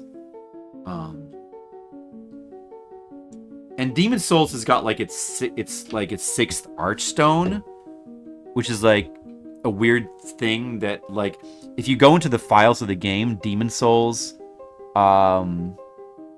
you find Dark Souls 3 over Dark Souls 2 after playing it fully. Yeah, I originally I was the same way as well, but I kind of go back and forth on that. Originally I was the same way as well. Dark Souls. I mean, I'm gonna get back to that. That's what I'm kind of talking about. But if Skittles were here, maybe Skittles is lurking right now and rolling his eyes because like we've been spending like the last half hour just talking about Souls games again. Anyway, where was I? Yeah, Demon Souls has got some stuff that feel like it's got that weird like Archstone that you can't go to, and within the game's files, people have like, you know, Demon Souls is like a heavily like mined game, like data mined game, because it's like it's a game that so many people love so much, including me, of course. So like Demon Souls it's got like there's like unfinished weird stuff in the game for the 6th Archstone. So like Demon Souls has got that kind of stuff as well. And a lot of video games have like unfinished stuff in the files, of course. But like Dark Souls 2 kind of stands out as being like the most unfinished of any of the Souls games, I would say by far.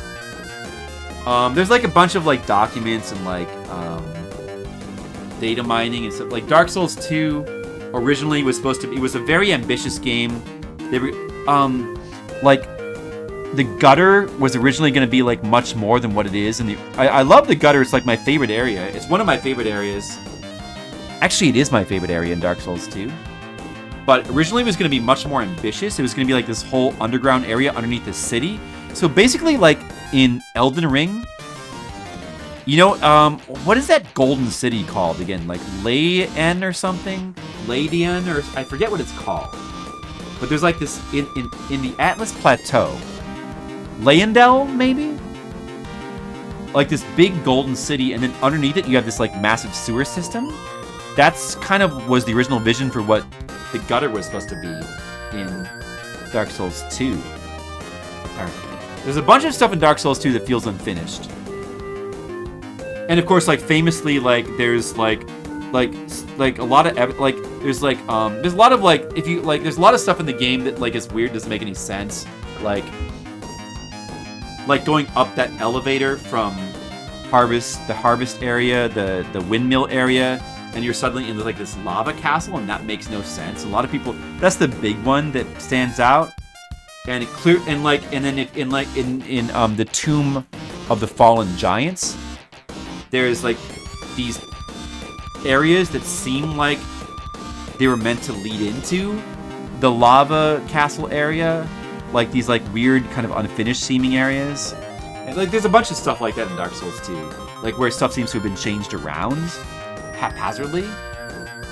And you know, I don't know, like there's a bunch of areas in Dark Souls 2 that feel unfinished.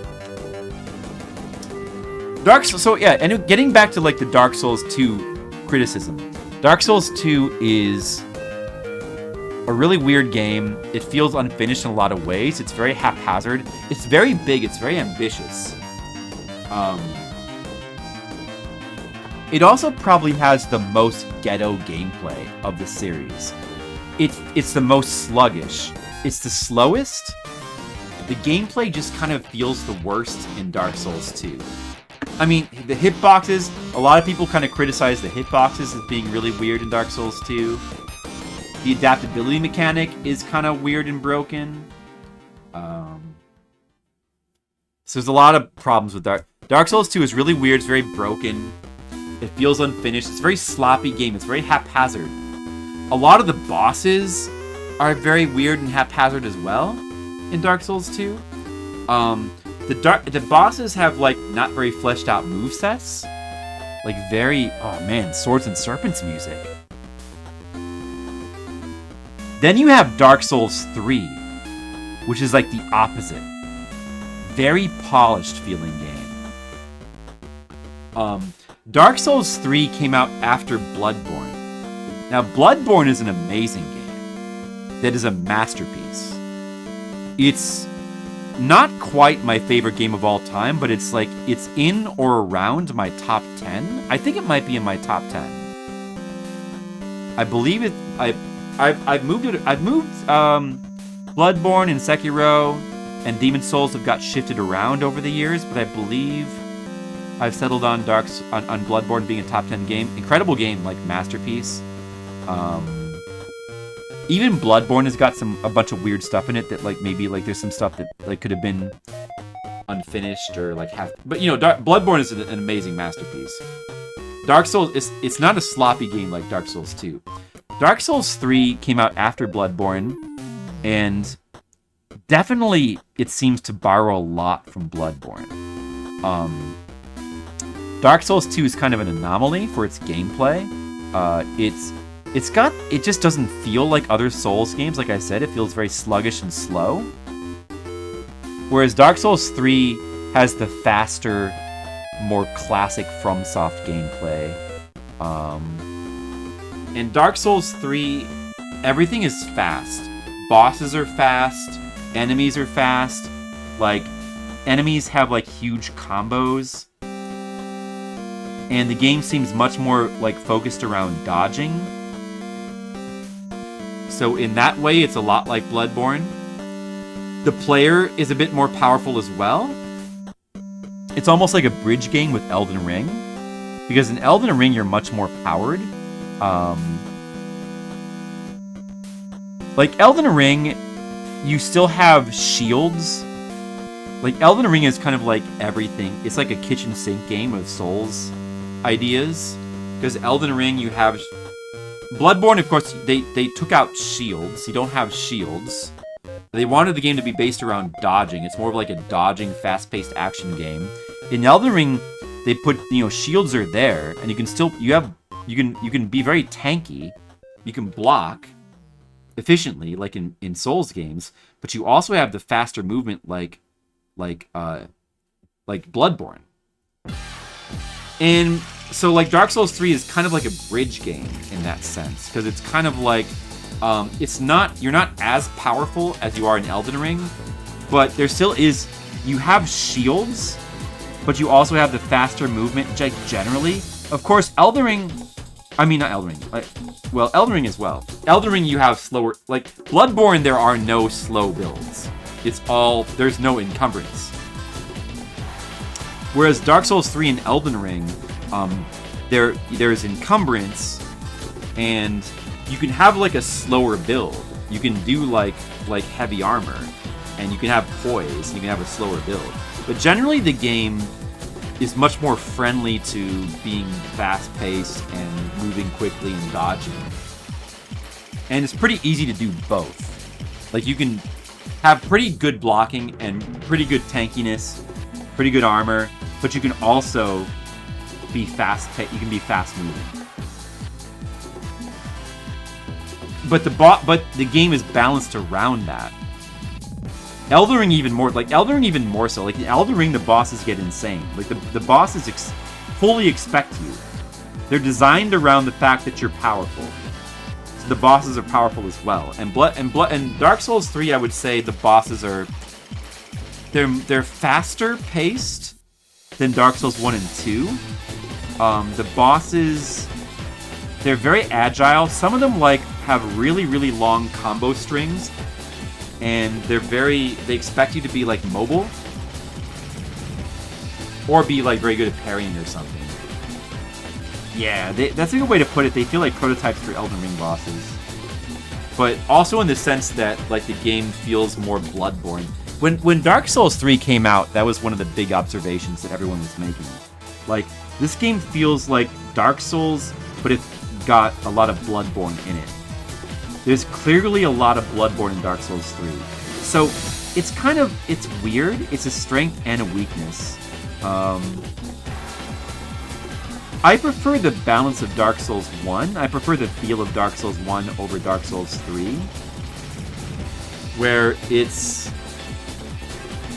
The bosses are not as demanding in Dark Souls 1.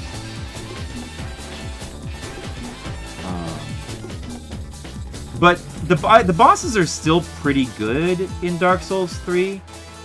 There's a bunch of weird gimmick bosses in Dark Souls 3. You can complain about some of the gimmick bosses, but I think the bosses are generally pretty good in Dark Souls 3. Better than Dark Souls 2. Dark Souls 2 probably has the worst bosses in the series.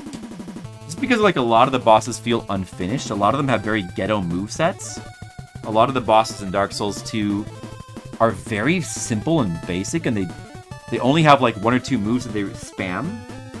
Whereas Dark Souls 3, at least, the bosses, even the gimmick bosses, have...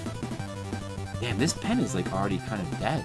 Man, I'm going through these one pens so fast, I gotta order more. Two left.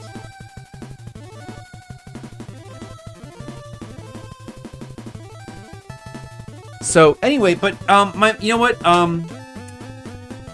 main problem with Dark Souls 3 is not really the fact that it feels more like Bloodborne than a Souls game. The main problem with it, that's honestly that's fine. Dark Souls 3 is a really cool game. It's got really cool level design. Like, the areas look awesome. The game looks awesome. It's much better looking than Dark Souls 2. Like, Dark Souls 2 is also like a pretty ugly game. It's the ugliest game in the series. It just doesn't look that good. I mean, it still looks cool in a lot of areas, if you can kind of get into it. Like, there's areas like the Pirates... I forget what it's called. The Pirate area in Dark Souls 2 looks pretty awesome. They famously kind of compromised the lighting effects in Dark Souls 2. That's one of the things that Scholar of the First Sins tries to fix. Supposedly, is it tries to fix the lighting. It tries to like add more dark areas, but it doesn't really work. Yeah, No Man's Wharf. That's one of the better areas in Dark Souls 2. That's a really cool area. It's got really cool lighting, and it's got a cool look to it. And you got like areas like the Tomb of the Fallen Giants has still... That's one of the areas that was in the beta version, which looked amazing. That beta version only had a couple of things in it. Like, it had that. In fact, did it have anything else? It was like that, and then it was like, maybe Huntsman's Copse? I don't remember. It's like a couple of different areas.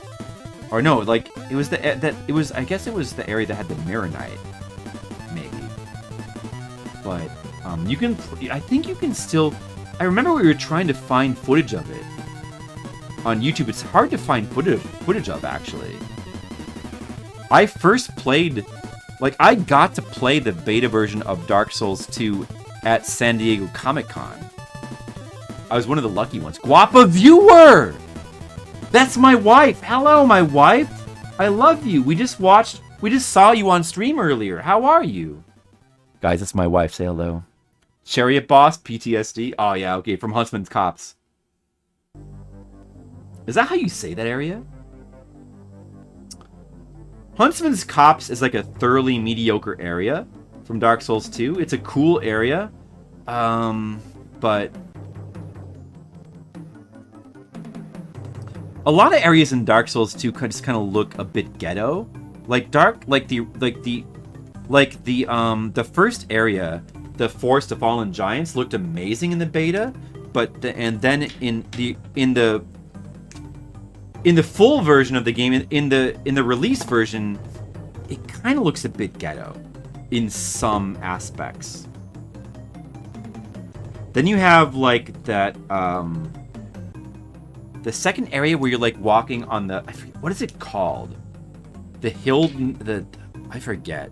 You're like walking on like these platforms and there's like a sunset in the background.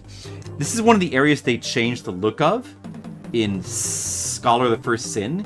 In the original version, that area with it had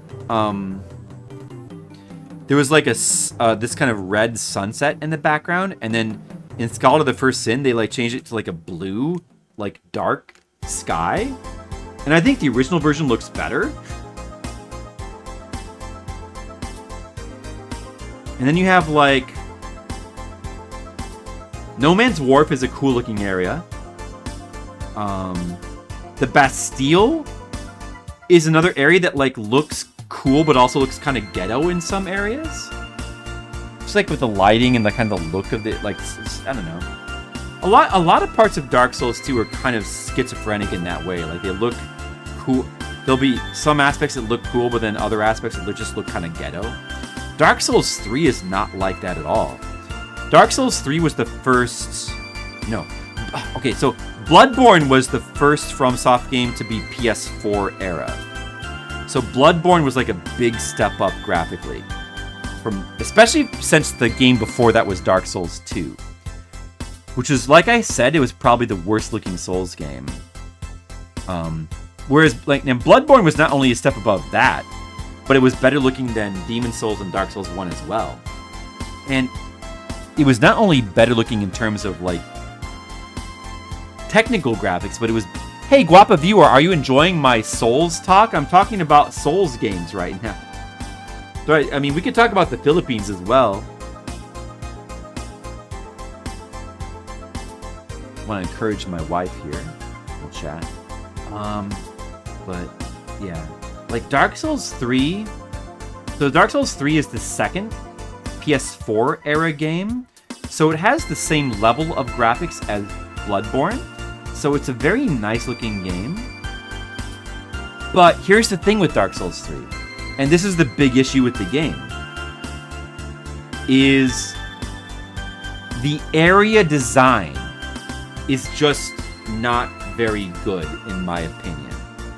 The various areas look awesome. The general aesthetic of Dark Souls 3 looks awesome. It's a cool looking game. It's got really good graphics, technically. But I just feel like the areas, conceptually the areas just aren't that interesting. And that was a strength of Dark Souls 2. Dark Souls 2, for all of its flaws, being kind of a sloppy, unfinished feeling game, felt unpredictable. Like, Dark Souls 2 is an exciting game. It has moments of very powerful excitement. Like, there's moments of, like, extreme coolness. Like, one of my favorite parts of Dark Souls 2 is, like in the opening city, Majula. Of course, you start in that city. Everyone loves the theme music of Majula. It's probably the second best hub theme music of like any Souls game, next to the Nexus from Demon Souls. And like Majula, like it's a really cool, like it's kind of the hub area of Dark Souls 2. And you have this like big hole in the center of the city, or the town. Dude, the music from Third Birthday is so good. It was kind of worth playing through Third Birthday for the music alone. Third Birthday, underrated game. It's a pretty cool game, even if the story is pretty much shit. The other aspects of Third Birthday are good enough to make the game well worth playing through. Well worth. It's a cool game. It's very unfairly maligned, for sure. Anyway. Dude, and listen to this music here. It's so good. Oh, okay. I'm losing my train of thought. So, Dark Souls 2, Dark Souls 3, this is not how good the music is for this. Yeah, Dark Souls 3, the area design is just, it's too been there, done that. Like, I feel like most of the areas in Dark Souls 3, they just feel too much like other areas in other Dark Souls games done better. You know, Dark Souls 3, you've got like the big castle area in the beginning of Dark Souls 3 it's a cool area, it's well done. Probably one of the better areas of the game, but it's still not really that exciting. You know, it sort of has like a... What's the first area called in Dark Souls 1 again? The Hollow... I forget what it's called. The first area in Dark Souls 1. Hollow something. The Burbs? I forget. It kind of feels like that. Hey, Mr. Leo. What's up? You're just in time. I just finished inking my second page for today. I gotta finish these pages so I can have a buffer. A lot has happened today. A lot has transpired on the stream.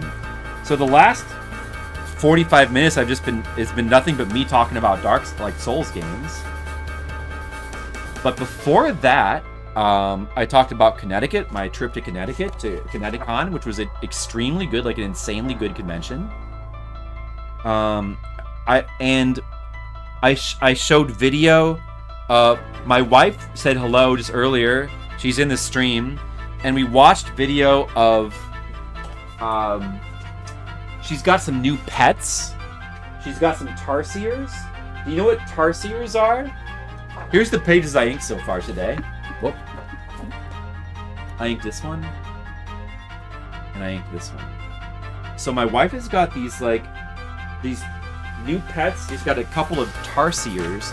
If you've never seen them before, they kind of look like these little monkey cat things. And they got like these big googly eyes. And they're kind of crazy looking little animals. And we watched one of them eat a rat live on stream. And that was very exciting. And so that is what has transpired so far on the stream, basically, Mr. Leo. Also, there was some comments made about how they kind of look like Gizmo. How are you doing, Mr. Leo? How are you doing? Welcome to the stream. The Dark Souls. Yeah, I think so. The DLC of Dark. Okay, so jumping up. Maybe I should wrap up my Dark Souls 2, Dark Souls 3 commentary. So to sum up what I was trying to say, being a bit long-winded, Dark Souls 2. The flaws with Dark Souls 2 is that it feels unfinished. It's the most haphazardly designed game of any Souls game. It feels unfinished. The bosses are not very fleshed out. They have they have unfinished feeling movesets, and the areas are very haphazard, and they don't connect in any kind of logical way. But the strength of Dark Souls 2 is its creativity. Like there's a lot of creativity that shines through. There's a lot of interesting weird, like the weirdness of Dark Souls 2 is kind of an asset. It's one of the most unpredictable Dark Souls games. There's moments of like, I didn't finish my. I was trying to talk about like the gutter, and like the whole thing of like there's like this big pit, it's basically like a hole in the middle of Majula. And eventually you can go down into it, and it like leads into like this huge underground area. I love that whole part of Dark Souls 2. It's super cool how you descend into this pit, which is foreshadowed throughout the game. Like you see this pit in the middle of the town, and you like wonder what's down there, and you finally like, and then you just keep descending down into it like more and more through these like kind of interesting areas. It's a super cool area. And there's a bunch of areas in Dark Souls 2 that are like really interesting and weird and cool. So in that way, Dark Souls 2 is an awesome game. There's a lot of, even though Dark Souls 2 is like very weird and it kind of plays badly, and it feels haphazard and unfinished, it's a really cool, interesting game nonetheless. Dark Souls 3 has got the opposite problem, completely opposite. It feels very polished, very good boss fights, very good combat. It feels very much like Bloodborne, but the area design is the blandest in the series. It's bland. It has the most boring, least creative areas, in my opinion. Every area in Dark Souls 3 feels like basically a warmed over version of an area from a previous Souls game. There's like no point, and it I don't really mind. It also like brings back big chunks of Dark Souls 1. It's like it's very heavily nostalgia based. That's not really the problem with Dark Souls 3, but probably in a incidental way it does add to that, because the overall problem with Dark Souls 3 is there's just not enough creativity. It just feels like it's a very proficient game. It's very polished. It feels great to play, but there's just so few moments of like pure excitement, like exploration excitement. You know, there's just not enough crazy stuff. There's not enough creativity. It just doesn't surprise you enough. That was my takeaway. I've only played through it the one time though, and I didn't do the DLC. The DLC of Dark Souls 2 is probably the best areas of the game. Like, the DLC of Dark... Like, there's that Sunken Temple, which is, like, super cool area. Very interesting to go through. Like, the Fire Tower of Dark Souls 2 is super cool. Some of the coolest areas in the game. The snow area is kind of messed up and kind of... It feels very unfinished. So it's kind of, like... One of the 3 DLC areas is not that good in Dark Souls 3, or Dark Souls 2, I mean. But overall, it's like really cool stuff. A lot of weird... Yeah, Dark Souls 2 has a lot of weird mechanics as well. Things going on that are never explained. Like I was saying, and the story as well. The story is quite weird in Dark Souls 2 as well. I've seen a lot of YouTube videos over the years, even talking about like story stuff, where it feels like they meant to do one thing. One of the people that we follow, Epic Name Bro. You guys remember Epic Name Bro? He's got a theory that it was meant to be a Kingsfield game. I don't know about that. That seems a bit far-fetched, but I do think that maybe with Dark Souls 2 feels like a game that they were kind of going back to, they're reaching back to their past to try to come up with like, I do think it might have had some Kingsfield influence though, for sure. It's comically deep. Yeah, that's part of why it's so cool, Mr. Leo. You like the snow area the most, actually? Oh, really? You like the snow area the most? It's... I mean, I do like... I don't hate that area. I like it conceptually. Like, it's this big open area with, like, this blizzard, and it's got very low visibility. And you're like... But you're kind of being, like, constantly assaulted by these, like, weird reindeer enemies that keep respawning. So you got this like giant area, and then you eventually get to like a castle, and the castle is kind of like a conventional snow castle. So it feels kind of just like, it feels like an inferior version of, I would say, like the painting from Dark Souls 1. It feels very much like that. But the most interesting part of it is the big open area because it's the most unique. See, like, yeah, like, that area is tedious because of, like, how it plays with those guys constantly respawning. It's the most tedious, but it's also conceptually the most interesting. So you like the snow castle area the best. I thought that area didn't stand out as much as the...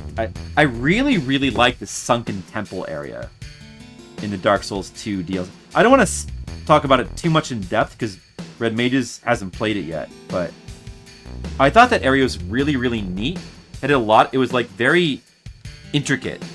And I thought... And, like, it felt very unique and very different. Like, it stood out. And the Fire Tower area as well. It didn't feel like it also felt unique. It had a lot of unique stuff going on, like climbing, walking across and climbing chains and stuff. There's a lot of stuff in both those areas that like stood out and it didn't feel like... See, that's important. If you're going to keep coming out with Souls games, you got to like mix it up. You got to come out with... It's got to feel different, you know? It's got to, you know... Like Dark Souls 1... is people forget this, but Dark Souls 1 is basically Demon Souls 2. You know? It is a follow-up to Demon Souls. It is basically a sequel. It's easy to forget this because Dark Souls became its own franchise. And it had its own numbered sequels, Dark Souls 2 and Dark Souls 3. But Dark Souls was already a sequel to Demon Souls. It is already basically Demon Souls 2. This is from Final Fantasy VII. I feel like this might have been one of the songs that was deleted from the remake, but I could be wrong. Let me know if that's the case. A bunch of really good songs from from the original Final Fantasy VII that were kind of deleted from the remake. The remake has got it. Oh, it is in the remake. Oh, is it? That's cool. Well, there are some songs that got deleted. I just don't remember exactly.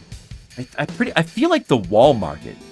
Remember the Wall Market music in Final Fantasy VII, which is like one of my favorite tracks? I'm pretty sure that song got deleted and replaced with something like more generic and inferior. Right? I'm pretty sure. That's about a point of the game that I got up to when I played it. Every single song? What? They're just remade and sound different. Okay, well, all right. Well, I mean, does that count as still being in the game if they are remade to the point where that's kind of like the Demon Souls remake, like the Demon Souls remake, like essentially like some of the songs are technically still in the game, but they're so changed that they're basically different songs, you know? I don't know. Like, yeah, I don't know. At what point... Yeah. Yeah, like, well, you know, like at some point, if it sounds different enough, it may as well be a different song, or, it might, but more importantly, like, is it capturing the feel, is it capturing the sense of the original song, you know? If it's too changed, then it's not really, the same, you're not getting the same impact. I don't know. It may as well just be new content at that point.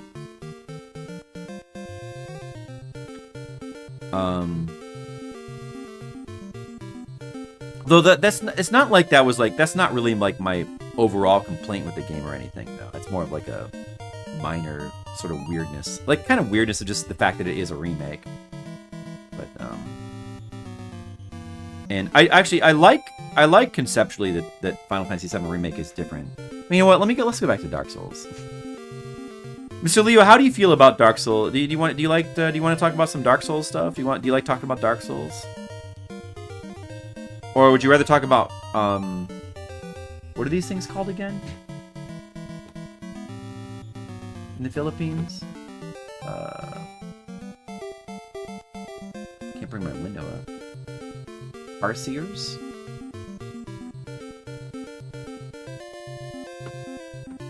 Do you guys know anything about Tarsiers in the chat?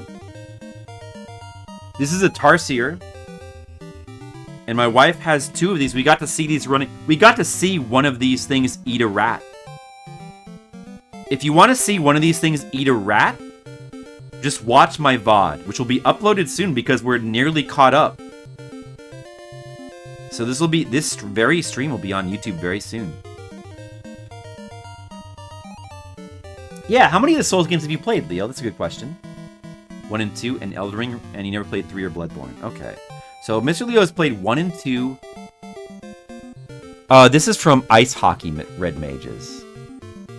This is the main theme music from Ice Hockey. One of the best sports games I've ever played.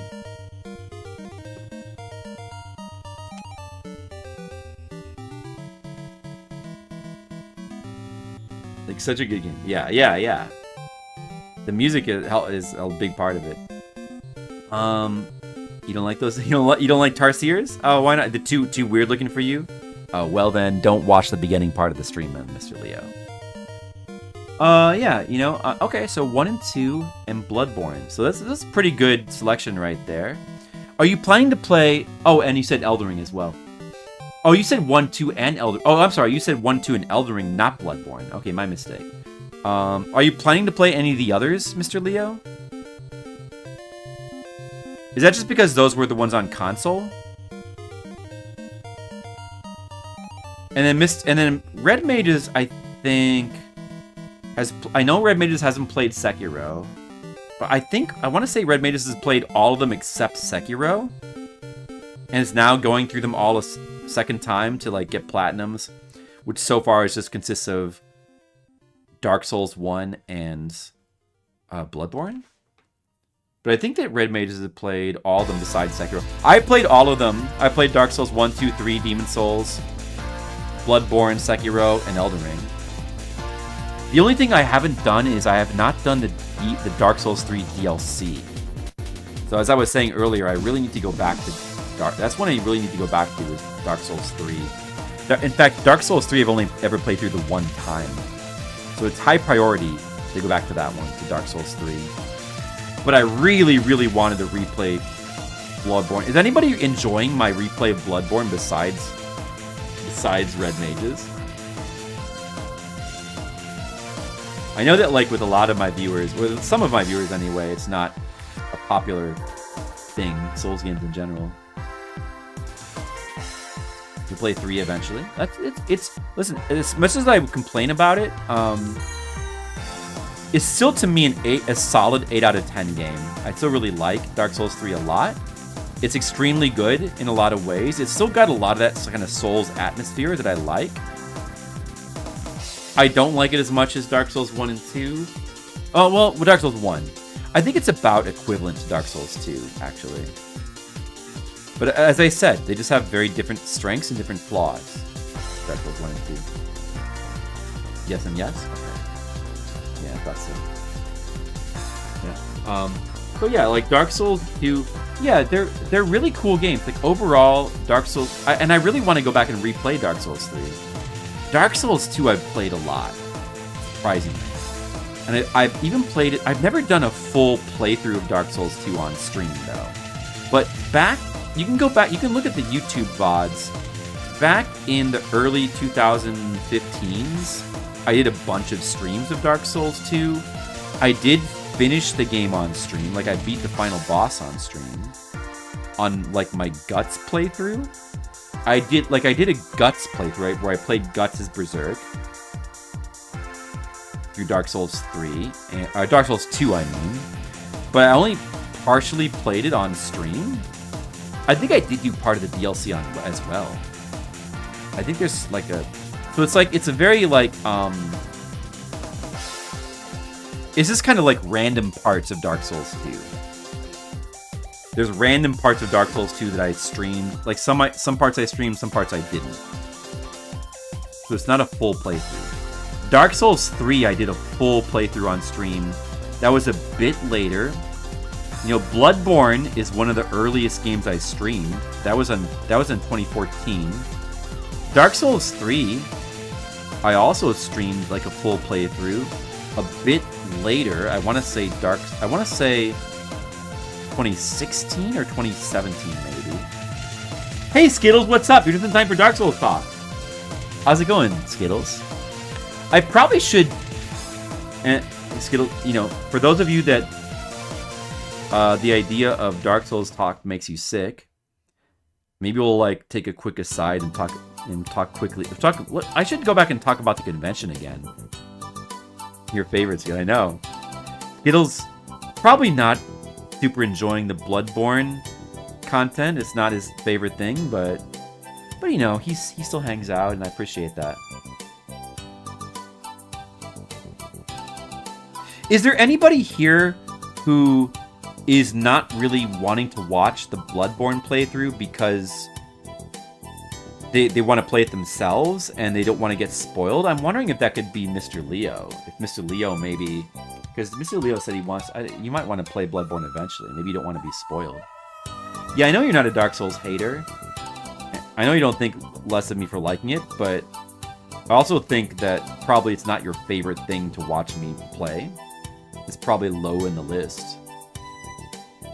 And I appreciate you... In that case, I appreciate you being here anyway. Of course, you know, there's many games that I've played that some people don't care for. Because there's a lot of... But you know, Bloodborne... Most of those games would be like 8 to 10 hours at most, and Bloodborne's going to end up being like an 80-hour stream, if not longer, because I might want to do the Chalice Dungeon content. Because I love it. Uh-oh. Mr. Leo hates the ending boss battles in Final Fantasy VII Rebirth. Oh. I kind of want to ask what those are, but I don't know if that's like a spoiler that would like bother anybody. I wouldn't care. I have no idea what the... I haven't really watched playthroughs of the Final Fantasy VII Remake games at all. I myself played through about the first half of the first Final Fantasy VII Remake. This music's pretty funny. The ending is a mess, both boss fights and story. So yeah, I don't know. Is there anybody in chat who would be offended by that? There's only a few people here. Probably nobody would care. I'd kind of like to know. I have no idea what the ending boss fights are of either of those games. I haven't like looked at them at all. I haven't looked at anything that's past where I got to. I think in Final Fantasy VII Remake, the original one, I got as far as like the wall market, I think I want to say. And I haven't looked at the second one. I haven't looked at all. I've seen like maybe like clips. I've probably seen about a total of like 5 minutes of clips, period. Like in total. That's all I've seen of the second one. I just haven't really been interested to look at it. Maybe I should at some point. I don't know. I just can't seem to find the interest for that game. So, okay, I mean, if you guys want to say what it is, I kind of would be interested to know. It's better about the point stop. It's great throughout the ending. It's just sort of bumbled. Yeah. They're making a third one, right? Is there some talk about the third one coming out? I thought I heard some talk about that. Like, that's going to happen, right? What do you think that's going to be like? Oh, yeah, okay, let me go back to... I should probably... Now would be a good time to go back and re-review the Connecticut talk. Now that we have more people here, and... So, as you guys know, I was in Connecticut over the weekend. I went to a convention. I was at... I've been to Connecticut many times, ConnectiCon. I went to that... That's one of the shows I went to in the old days. And we're talking like 2007, 2008, 2009, 2010. There was like a gap in the 2010s where like I stopped going, but then around 2020 maybe, I started going again, and the show's like gotten bigger. It's one of the few shows that seems to have gotten better with age, and like insanely, this particular ConnectiCon was the best one I've ever been to. Like, I did extremely well. I sold a ton of books. The most I've ever sold at a ConnectiCon. I'm very, very happy about how I did at that show. And this year, on the drive home, I didn't have a flat tire. Like, last year I had a flat tire. This year I didn't. So it was a good ConnectiCon all around. Good show. Very long drive. And I got another very long drive coming up this weekend. I'm only going to have 2 streams this week, as you guys might know. Wednesday, I got to take off and go to Houston for Anime Matsuri. Game Dev Jeff sent you. Awesome, Old School Jay. What's up? Hey, well, welcome into like one of my once-a-month art streams. Normally, I play retro games, and we're kind of in the middle of a Bloodborne playthrough right now.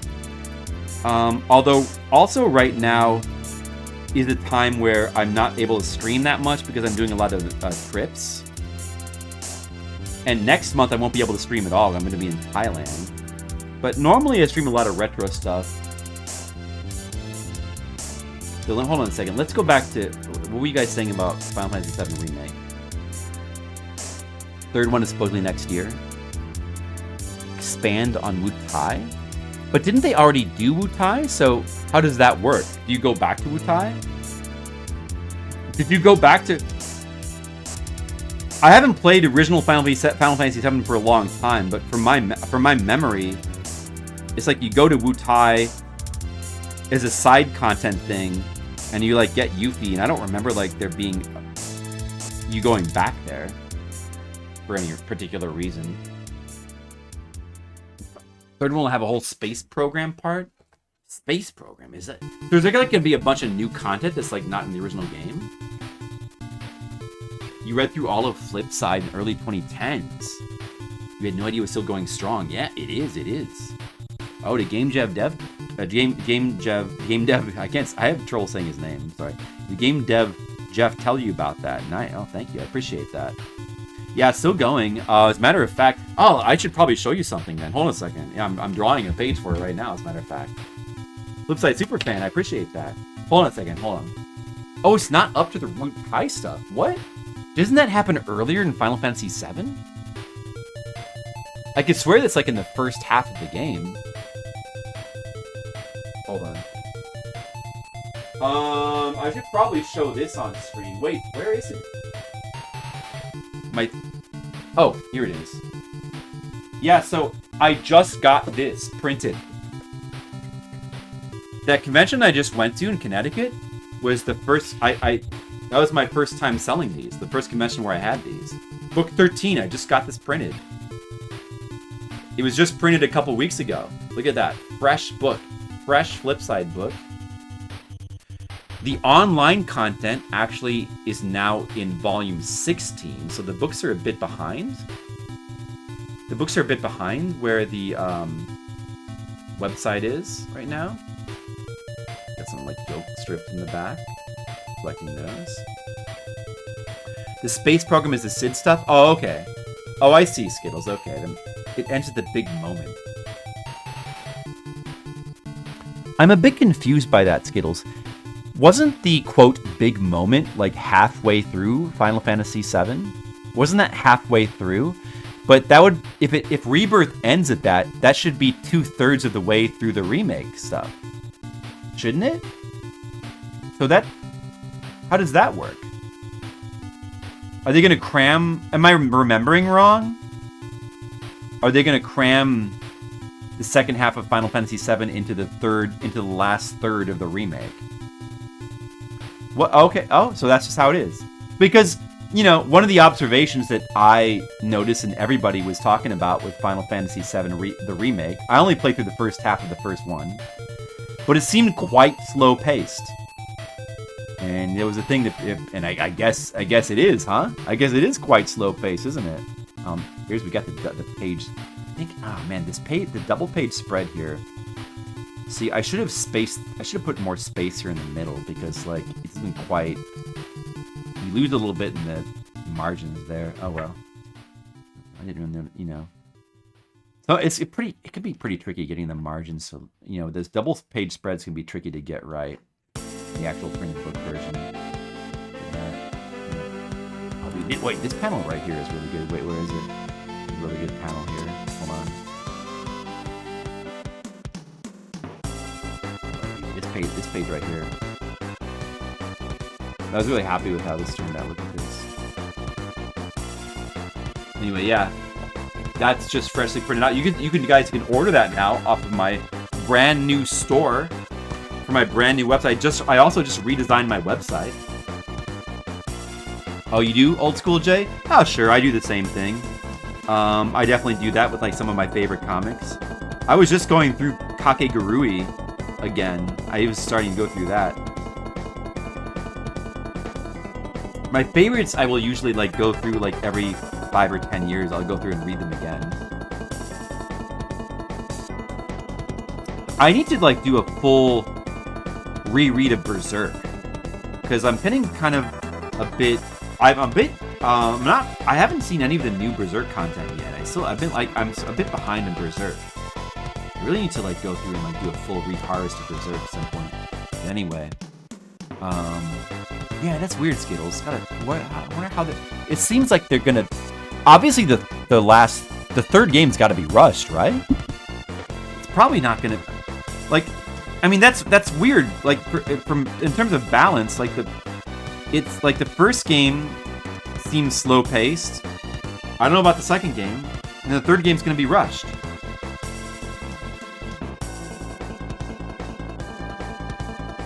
Someone thought we needed 50 hours of Midgar. Exactly. It's like they thought. Well, look. I mean, the idea of fleshing out stuff for the original game it's not a bad idea, but you have to think about the overall pacing. And it seems like they didn't plan well for the overall pacing. So okay, fine. They're gonna flesh out. They're gonna like overly flesh out parts of Midgar, but then they're gonna like rush through the last half of the original game and they're gonna like just delete a bunch of stuff. That's kind of messed up, isn't it? Or they're gonna completely change it, which you know, I think is interesting. Maybe they'll just delete the last half of Final Fantasy VII. Maybe they'll just delete it and make it completely different. I wouldn't mind that, but that's, as I've said, that's the story is not really the major thing that was turning me off from Final Fantasy VII. The major thing that was turning me off of it was like the combat and just the visual look of the game, more so than anything else. Well, I mean, like it was like the additional padding as well. You're a big retro game fan? Old School J, that's awesome. PC DOS stuff. It's nice to meet you too. Well, you know, I tend to be more console oriented, but I kind of try to play everything. I do play like PC stuff once in a while. I do DOS. I haven't done that much DOS stuff recently. I need to do more. And we did a little bit of C64 stuff recently. I've done a bunch of Amiga stuff. I got pretty into the Amiga for a few years, and I still have got a lot of Amiga stuff I want to play. Just recently did like a full playthrough of Carver. I want to get more into like a lot of like old school PC stuff. New school PC stuff. I tend to not like new games as a general rule, especially like new PC games, but there are exceptions. I did spend in 2024 and 2025, I spent over 400 hours 100%ing UFO 50, brand new PC game. So there are exceptions. Like that game, I loved, and I really like Spelunky. Like we were going back and playing Spelunky recently, and like that was really fun. I kind of want to play more Spelunky, but for the most part, I prefer older PC stuff. I want to play more of that. I get a bunch of like Japanese PC games as well. There's some PC 98 games and some MSX games that I want to play at some point soon, maybe if I can. Like I really want to play through the MSX version of Dragon Slayer 4. One I might try to, which is, as you guys would know, is Legacy of the Wizard, of course. You own all the hardcore? Yeah, I own all the. I don't own the hardcovers. I own the original soft covers, Mr. Leo. Most of them. I might be missing the newest one. Wait a second. I leveled. Yeah, I do like old PC stuff generally. I probably am more console. I lean more towards console, but.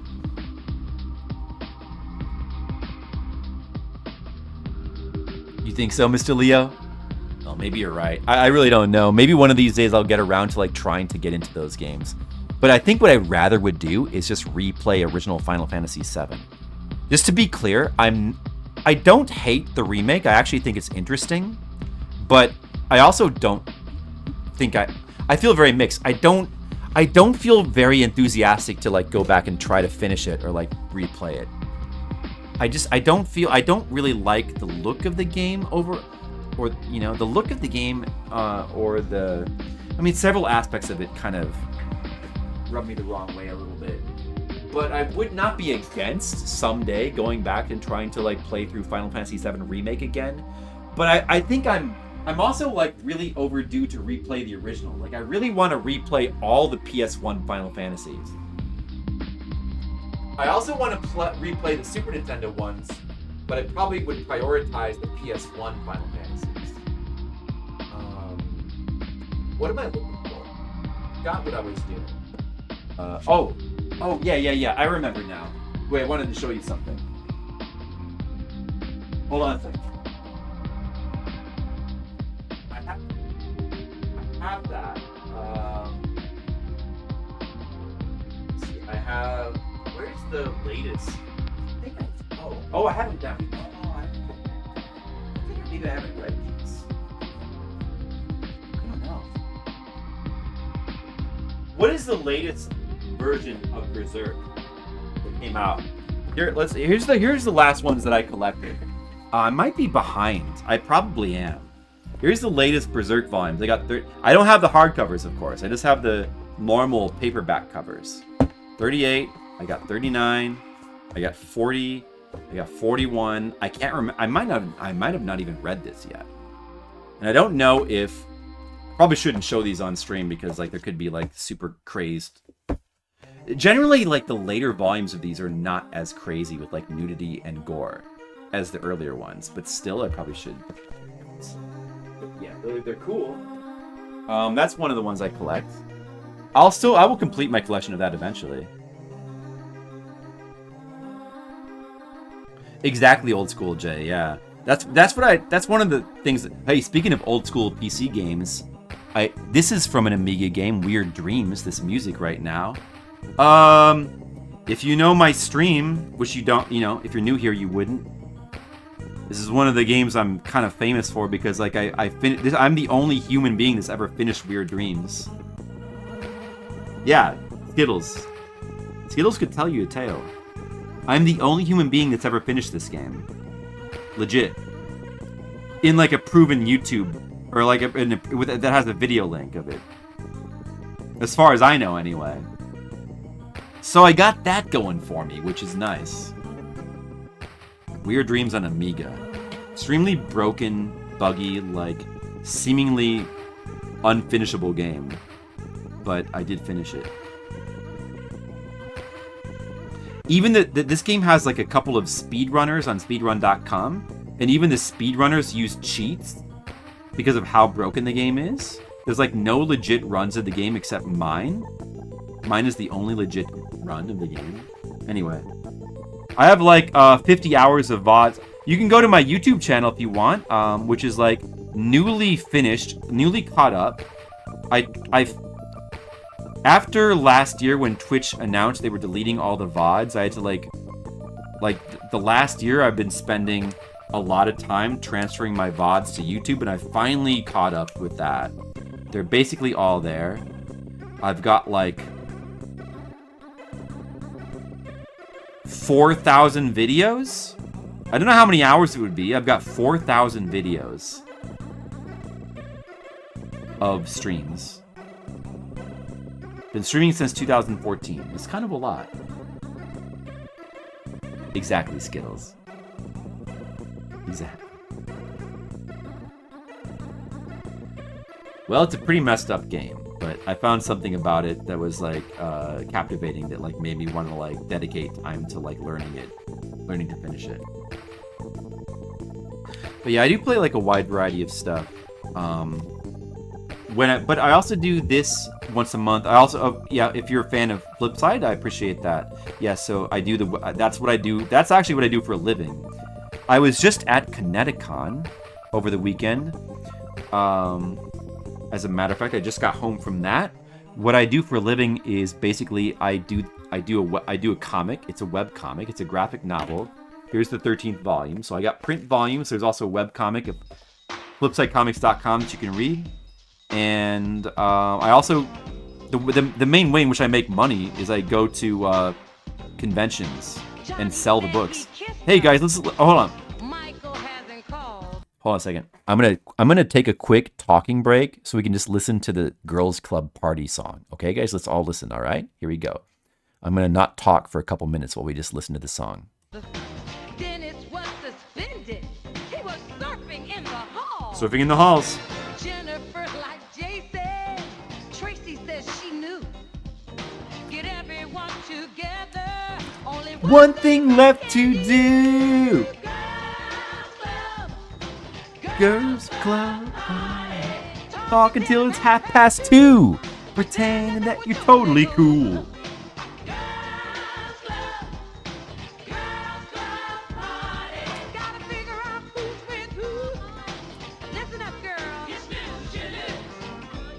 I'm not talking, Skittles. I'm singing. It's different.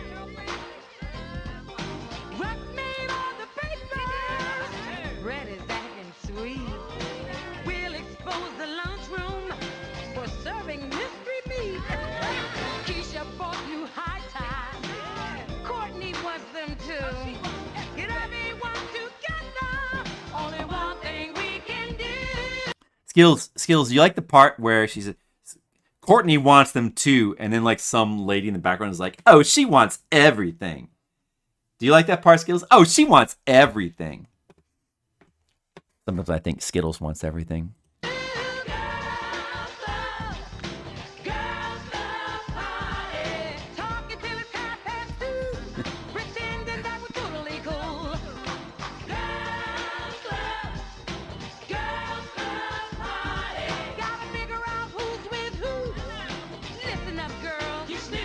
You snooze, you lose, all right? Talking about the girls' club.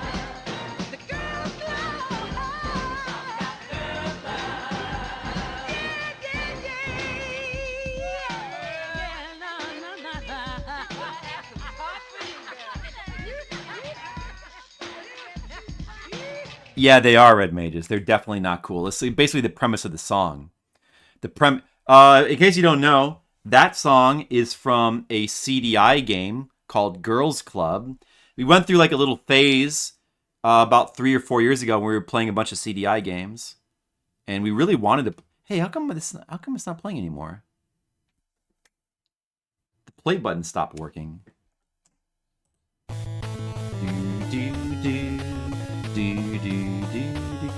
And that was one of the games we really wanted to play, but it was broken. It kept crashing, so we couldn't play it. Unfortunately, I don't know how CDI emulation is now, but back then, a lot of CDI games just don't emulate properly, and you just can't play them. But we still played. We did a full playthrough of like all the CDI Zelda games, which was awesome. Those games are actually kind of legit good. Well, I mean, the side-scrolling platformers are. They're actually kind of. I mean, they're weird and they're a bit ghetto and jank in the way that they play those CDI Zelda platformers, but they also have legitimate merits to them that make them like actually cool, like legit cool. And I really enjoyed playing through both of those platformers, the Zelda one and the Link one. They're both quite good. They both have like actually really cool soundtracks. But then there's like Zelda's Adventure on CDI. That one is like messed up. That game is not fun to play. That one basically requires a guide to be able to like get any kind of fun out of it, because of not even necessarily because the game is like that obtuse or anything, but just more because of like the game being messed up in its design, where like all the enemies have like specific weaknesses, and you have to constantly change your weapon to like take advantage of the enemy weaknesses.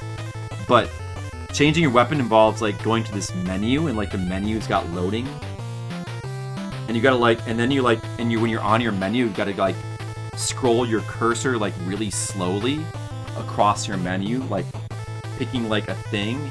So like just simply switching your weapon to try like another weapon on an enemy is like extremely tedious, and you gotta like constantly be doing that unless you have a guide to like know what weapons to use on what enemies. The game's like it's a really weird game. It plays pretty bad, but the look of it, like with the Mortal Kombat style graphics where everything is digitized, human actors, is quite interesting. They like animated Zelda in that game by hanging a camera over a lady, and that lady worked in their office as well. They did not have legitimate actors.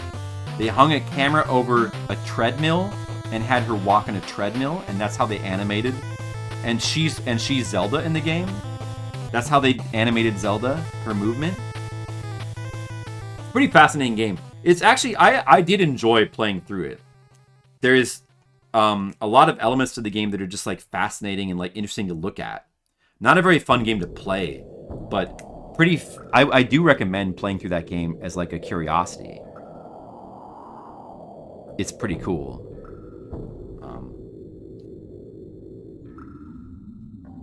But anyway, so that's a bit of a sidetrack. Well, okay, I don't know. Did I finish talking about Connecticut? Connecticut went really well. As I said, like one of the best conventions I've done in a while. I sold a ton of books. I'm really, really happy with how Connecticut went.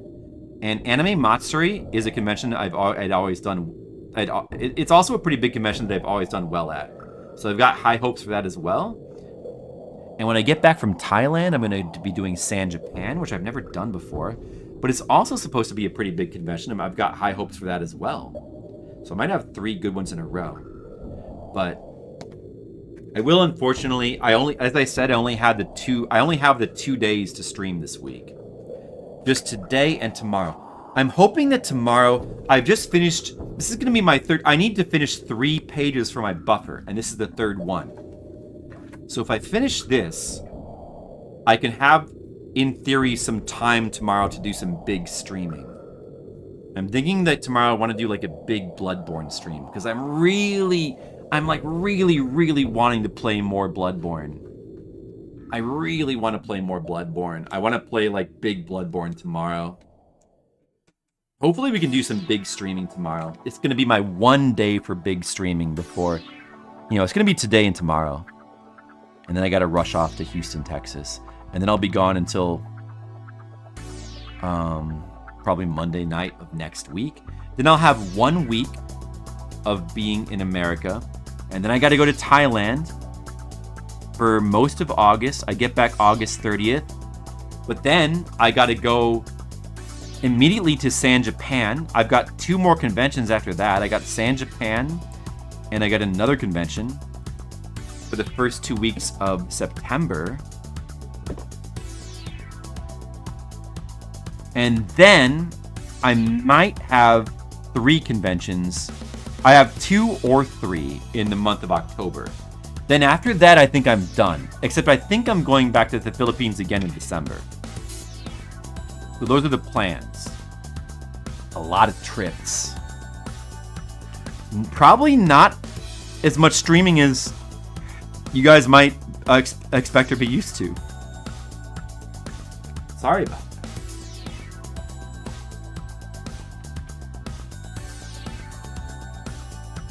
4% drop rate. That sounds like suck, Red Mages. Wow. Go ahead and play Bloodborne? No, I can't. I gotta probably I've gotta get as much stuff done as possible before.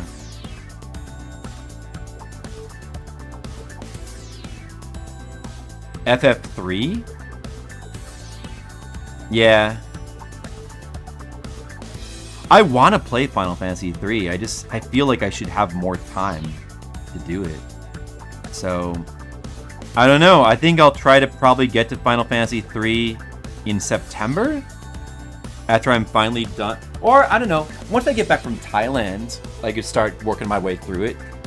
And I got conventions to do. But then the second half of September is clear, so I'm sure I could finish it then. And maybe we can finally like jumpstart Fliptendo. I really wanted to get more Fliptendo progress done this year, but the year's not over yet. The problem is we've had like 3 really big games that have been impeding progress. We had Megami Tensei 2. That was a 60-hour game. I powered my way through that in January of this year. Then there was Fire Emblem, which took longer than I thought it would. That was a 60-hour game. And I managed to power my way through that in through most of April. But that took up like most of a month. And now Final Fantasy 3, I've been like wanting to get to that, but like wanted to play other stuff as well. I'm thinking that I'll try to finish that in September. And then hopefully, I haven't really looked that close, but I think after that we can hopefully blast through some like Famicom games at a quicker pace. Because I think there's no more 60-hour games for a while. I know, Skittles. My wife is pretty important, but you know what? Red Mages is very important as well.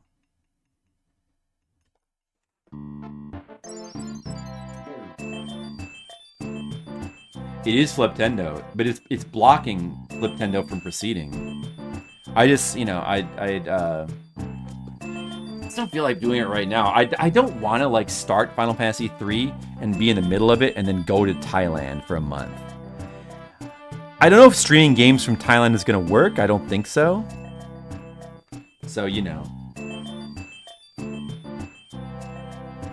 Thanks, Old School Jay. I've got as you can probably hear, got a big variety of retro game music.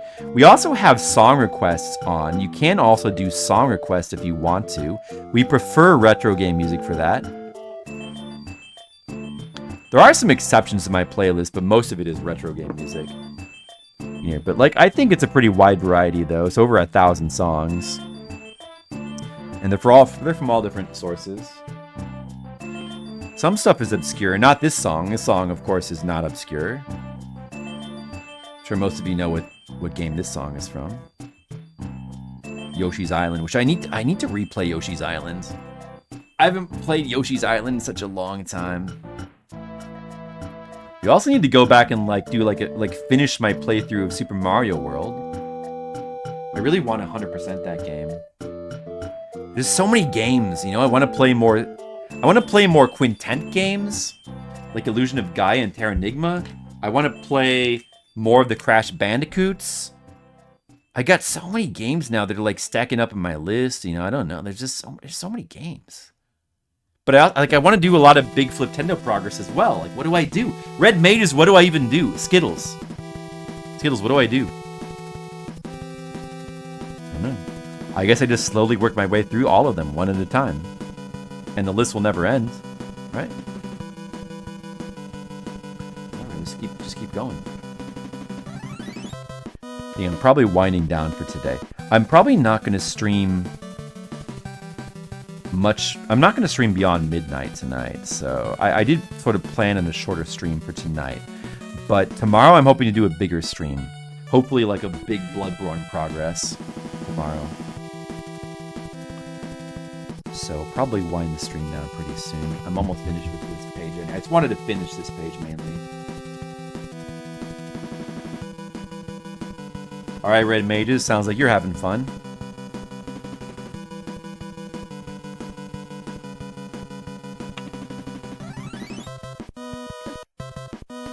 So what do you guys want to talk about now? Do you want to go back and talk about Souls games more?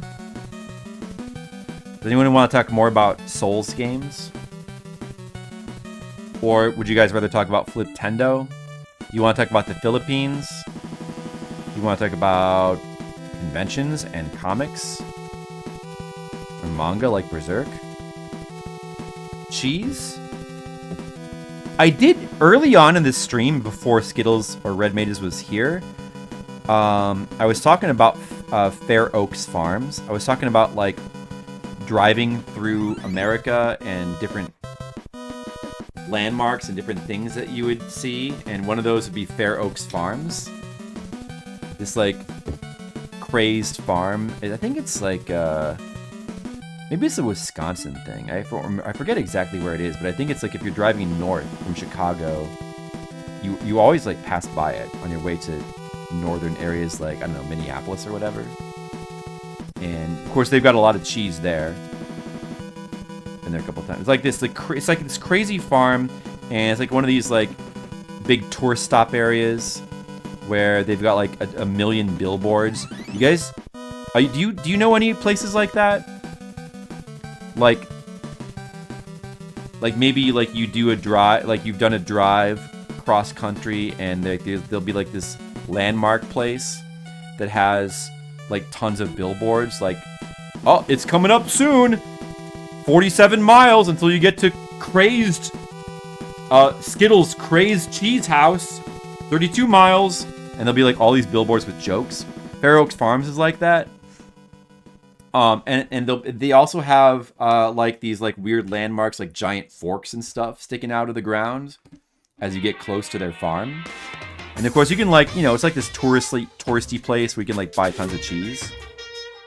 Is Monokuma theme music appropriate for talking about cheese? I don't think it is. But I'll play. I know Red Mages love this track, so I think so. I'm gonna play. But Skittles, I love your Crazed Cheese House. So another one of those, like probably the most well-known one in America, I believe these days, would be Buc-ee's. Buc-ee's is super well-known now. Buc-ee's is like this chain of. You guys know how many people in chat know Buc-ee's? Doing a lot of driving myself, I'm very familiar. I've driven by multiple of them. But Buc-ee's is insane. It's this gigantic gas station. So it's a chain of they have like basically like 100 spots for cars to fill up in gas. They've got this gigantic, what is basically a gigantic warehouse that is a convenience store. It's a gigantic warehouse-sized convenience store full of stuff. There's like a meat station. You can buy various pulled pork sandwiches. There's a fudge station where you can like buy fudge, which I got some of the... Last time I was there, I got some fudge to bring back. I got this key lime pie fudge, which was really good. Better than I thought it would be. I was trying to like get some souvenirs for the parents. They enjoyed that. And Buc-ee's also is known for having like all the crazed billboards. So like if you're on a road that leads to a Buc-ee's and you're like anything as far as like 300 miles away, you may start to see billboards saying like Buc-ee's, the world famous Buc-ee's 217 miles away. You'll see all these billboards and like every billboard is unique. They all have like unique jokes. Some of them like reference memes. But like every billboard is unique. There's all these Buc-ee's. Some of you guys must have seen these before. They're everywhere now. You never heard of Buc-ee's? Yeah, it's like a new thing too. I've only saw these start to pop up like, I don't know, I want to say 4 or 5 years ago. I hadn't noticed them before that.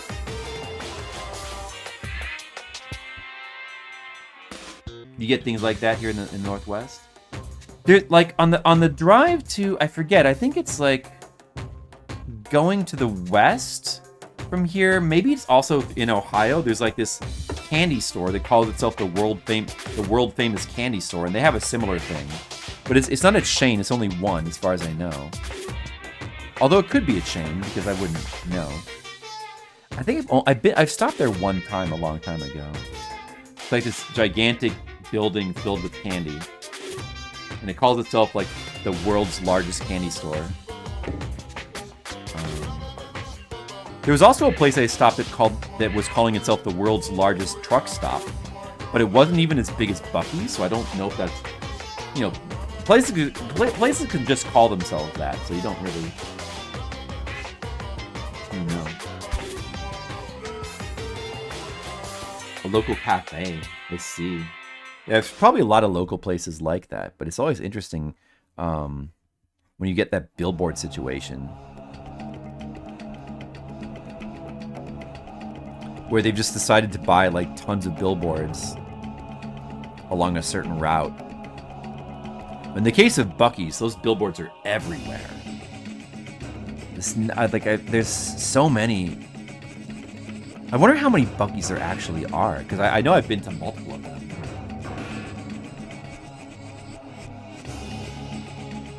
The stupid gopher shirt. Yeah, that's it, Red Mages. The gopher shirt. That's it. Yep. It's popular now. I've even seen people at anime conventions either wearing that gopher shirt or dressed up as the gopher, the Buc-ee's gopher. I've seen multiple people like that at anime conventions. It's like a major thing. Buc-ee's.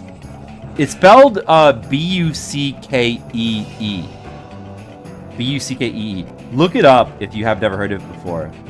They have a lot of really good stuff. Like, if you get the chance, definitely go in. It's completely insane.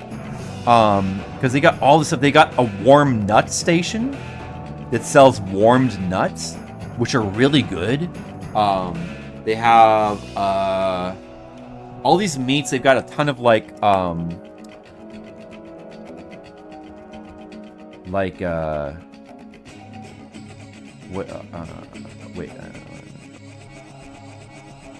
they got a ton of jams and dried meat.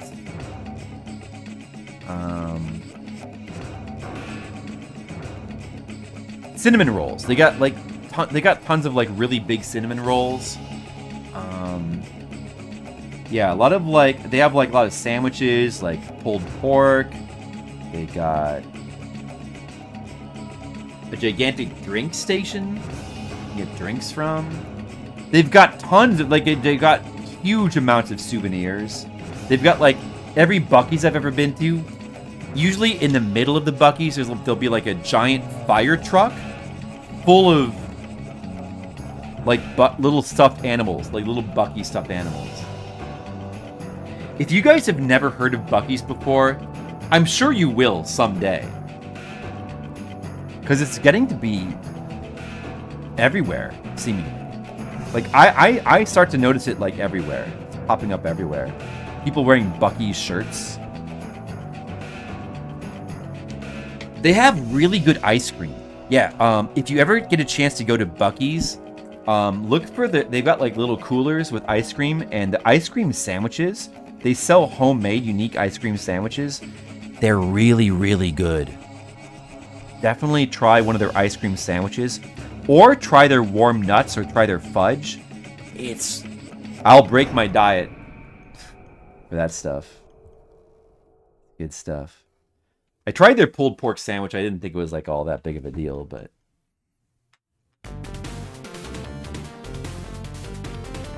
So that's an interesting thing. That if you drive a lot like me, you might notice. What else is happening in the world, guys? You guys like this song? Wait, I'm not looking at the screen. Let me see if I can remember what this is from. Hold on a second. What is... Wait, I don't remember. What is this from again? This song is really good. Hold on a second. I'm not looking at the screen. Hold on.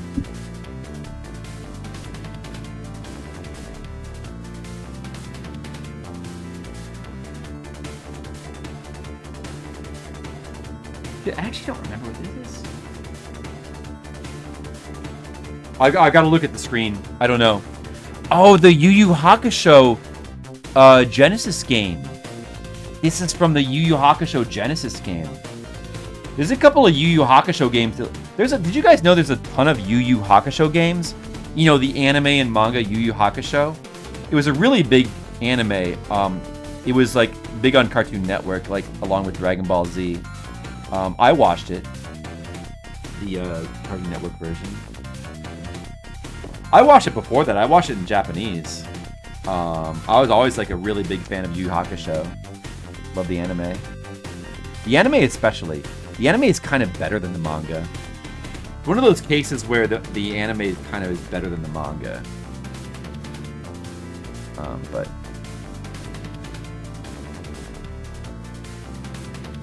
There's a couple of Yu Yu Hakusho games that are really good. They got really good soundtracks. This might be one of them. Should play them at some point.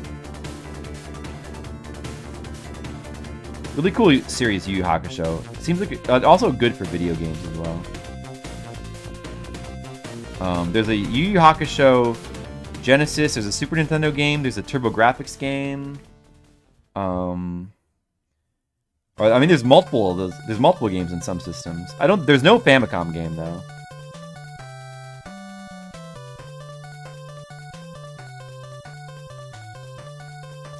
All right, Red Mages, keep it up. All right, guys, are we kind of winding down? I'm sensing a lack of energy from the chat. Are we winding down? If I failed to captivate you with my thought, 30. That's even better, Red Mages. Oh, that's how many you have to get? Oh, never mind. That's not better. Meister Amon, can you go to sleep? Meister Amon. Amon? First time chatter. Well, you're a first time chatter to ask that question. You could listen, Meister Amon, here's the thing. You could have gone to sleep at any time. I assume you're here like as a fan of the comic or from the Patreon or something. You could have gone to sleep at any time. We would not have known. You could have snuck off. Because we didn't even know you were here. But now we know you're here, Meister Amon. And now you can't leave. Because now we know you're here. Now we're watching you. I'm watching you right now. You are not allowed to go to sleep. Oh, I'm not alone in this world? Well, I mean, you're here, so now I know I'm not alone. Thank you, Meister Amon. You're not allowed to go to sleep yet, but don't worry. I'm going to end my stream soon. Once I end my stream, you're allowed to go to sleep, okay? So just hang in there a little longer. You can do it. You can make it. But if you fall asleep prematurely, you will be punished. Yeah. Don't worry, Meister Amon. I've got your best interests at heart. So what's up with you today? What's going on with you? Let's have a little chat while we're waiting for the stream to end. What is going on in the world of Meister Amon? Let us know. Tell us in the chat. That's right. The naughty must be punished, right, Red Mages? The punishment is gonna be you're gonna be forced to get all the achievements in Bloodborne. Is that what you're doing right now, Red Mages? Are you still working on Bloodborne? Dreams? Are they weird dreams?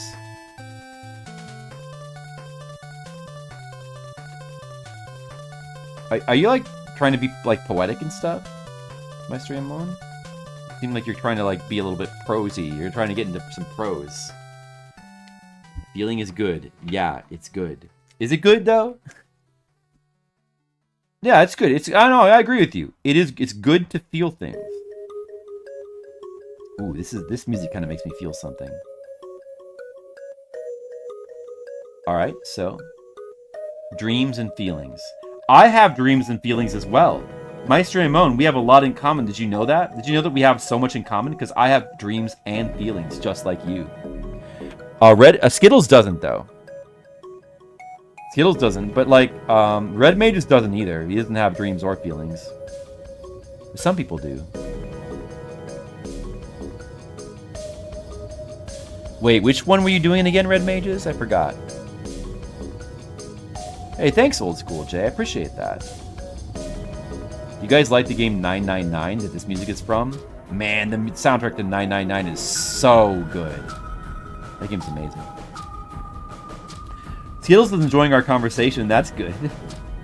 We gotta keep it going. But you're not a man as well? You're just lying? What do you mean by that, Meister Amon? How do you know that I'm not a man? How do you know that I'm not a man? What do you think I am, a robot? Do you mean that I'm a robot or an alien or a woman or I'm lying to make you feel better? I might do that, but in this case, I'm not. I'm not in this case. What do you think I'm lying about again? Just being a man? Yeah, technically I'm a man. Technically.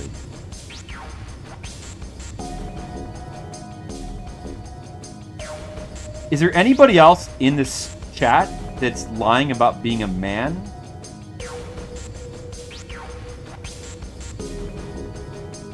Flippin's not a man. He's a boy. You mean that I'm a boy? You're just a boy. Like in the movie There Will Be Blood? Eli, you're just a boy. Remember that? Does anybody know what I'm talking about with that reference? At all? Eli, you're just... Let's just do some quotes from There Will Be Blood real quick. Drainage! Drainage! I have drained it all dry. So sorry. Oh man, I used to love doing imitations of that clip. Here, if you have a milkshake, and I have a milkshake, I have a straw. See, there's my straw. Oh man, hold on. Oh man, doing his... Oh, I'm starting to get hoarse, actually. Oh. Oh. Why did doing that voice hurt me so much just now?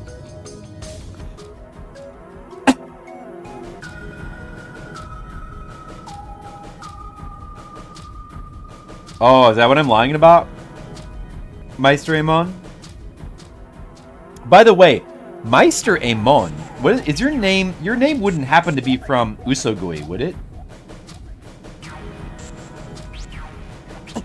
The manga Usogui? Nah, it's probably not.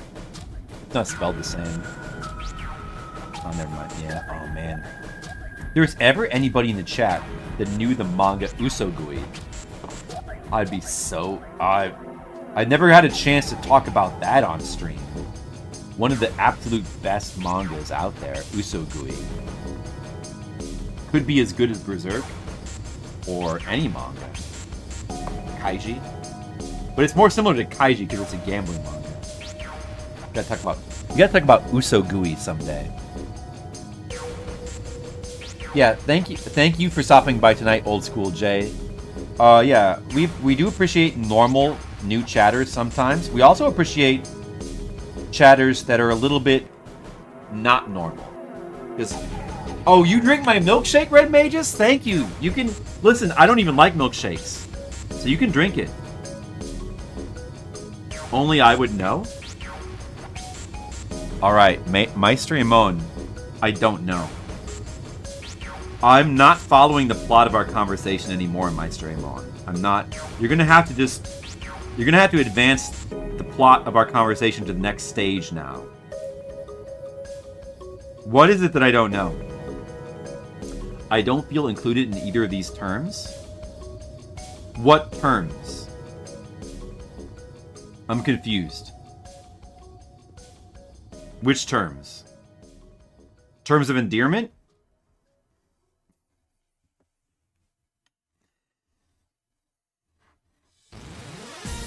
No, but you know what though? I do like I like milkshakes now because I like everything. It would be low priority things to consume, but I think I could drink a milkshake and enjoy it these days. Being normal and being not so normal. But they're like, those are opposites, so why you have to be one or the other, don't you? Hey, honey, how's it going? Okay, this song, I've got to do something more mellow now. Need more mellow. Hey, honey. This is my wife, Guapa Viewer, from the Philippines. Hi, honey. Say hello to the stream. Hello. I'm just about to wrap up any second now. And there's this guy named Meister Amon who's coming to the stream, and he's being weird. Honey, he's being weird. And we're trying to get to the bottom of it. Being normal. Okay. If there's only white and black, I would have to be one of these two. Hello.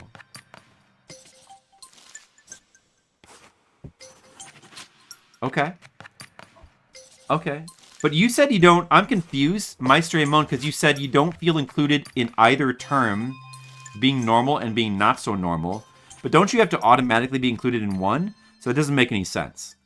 So I'm just confused, Maestro Amon. I don't understand what your line of reasoning is, but it sounds like maybe it's all nonsense. Could that be the case? Like, are you kind of just like messing with me, the streamer, right now? I think this guy's messing with me, honey. Calls himself Meister Amon. I confuse myself pretty often as well. Alright, that's what I thought. Well, it's not often that one gets to be the center of attention. You know, sometimes when you're the center of attention, you don't know what to do with that attention. You're just like, oh, what do I say now? What if I, okay. And you start going on like this thing. Like, okay, my bit is gonna be, you don't get me, man. But then you don't even know what you're talking about anymore, right? It's like, okay, you gotta find a new bit. Maestro Amon, it's time to find a new bit. What's the next one gonna be? Yeah, there's also Abby Normal.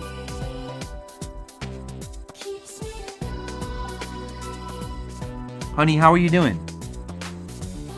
Good. That's good.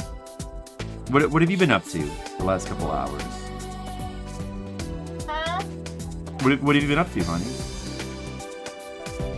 Nothing. Oh, okay. Well, I'm gonna finish Just hanging out with the neighbors. with the neighbors. Making chismes. Chismes. That means gossip in English. That's good. You- Love you.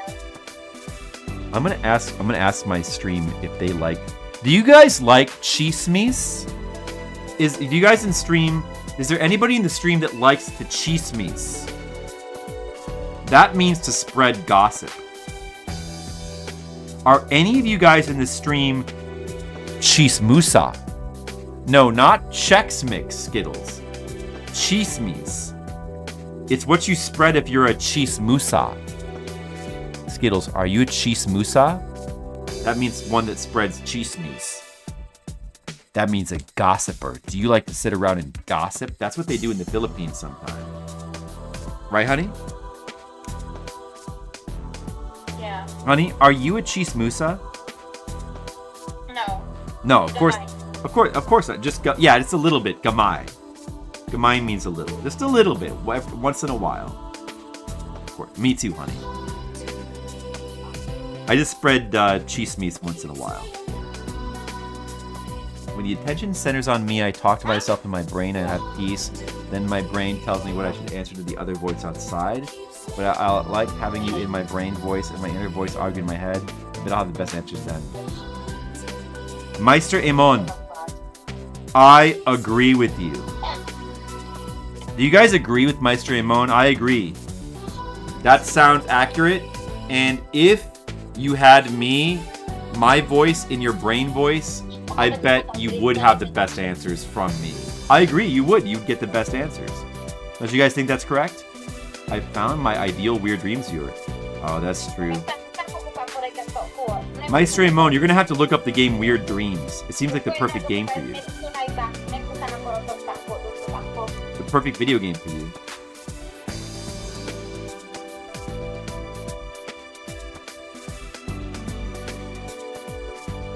Honey, look, I've like almost finished my comic. Look at that.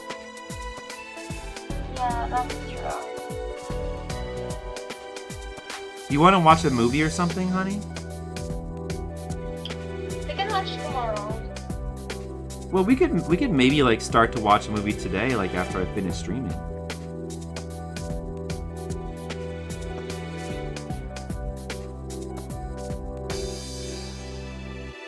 I think I could stay up a little longer. Watch some movie. A little bit. A little bit.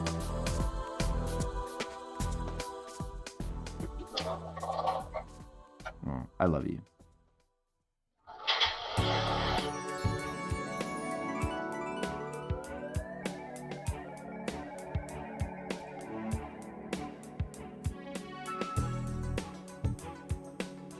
I don't know, maybe you should be the first one, Meister Amon.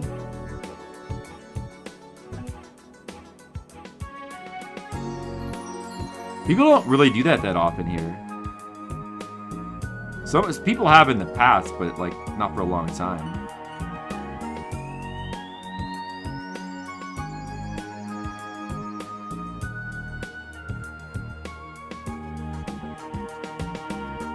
I don't know. I can't really tell right now, Meister Amon, because like you're in your wacky persona.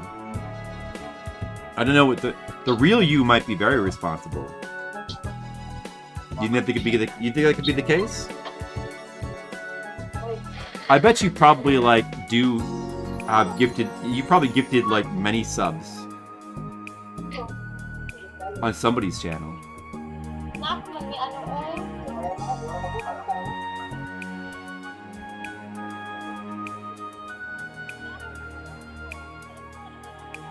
Sir John, Meister Amon, we need to ask you a question. Do you know anybody named Sir John Nipples? Does that name ring a bell to you? That's just what I'm hoping for? Not really. It's just speculation.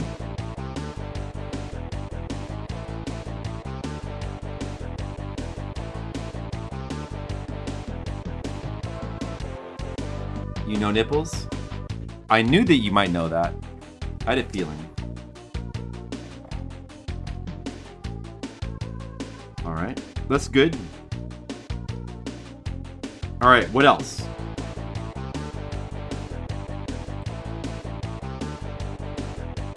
Do you like Battletoads? How do you feel about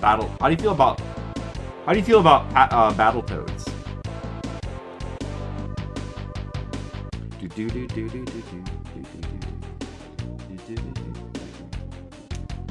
Planes, cars, what about trains? Nothing?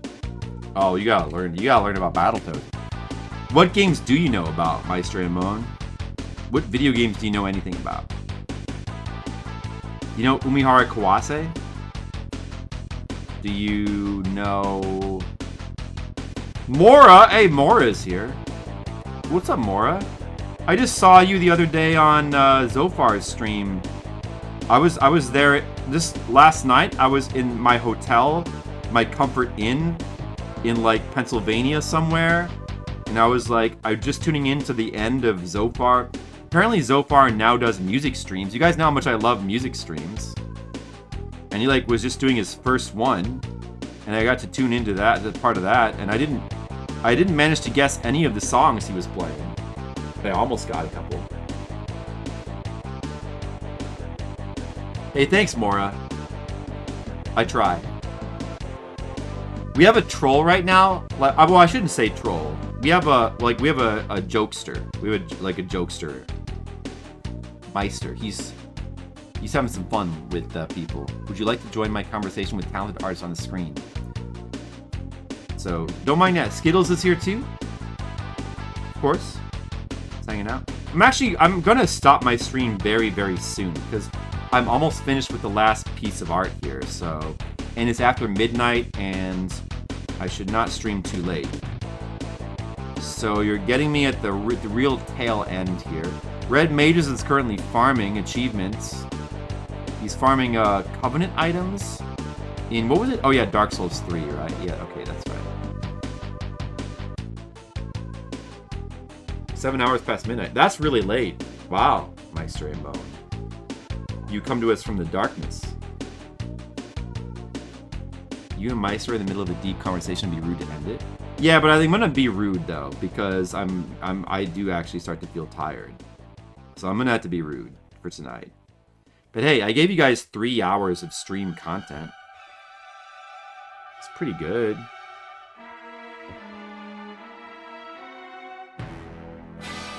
Oh, this is a really good song though.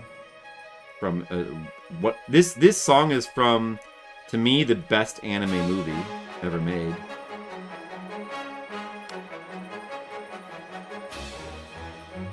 Oh really, Mora? I don't watch Zophar too often, but once in a while I tune in. Interesting. Well, that's cool. I love that. I love people that do the name the song thing. I don't have any that I'm following right now, so it'd be cool to get another one. And I try to do one of those every once in a while, do a name the song stream. We've done a few. All right, honey, you know what? You know what time it is now? It's time to end my stream. Do you want to say goodnight to the viewers? Good night, everybody. I hope you have a great night and sleep well. Aw, thanks. I hope so too. Maestro Amon, it was great talking to you. Come back sometime. Let me just show what I did today. Here's the pages that I inked. I inked this page here.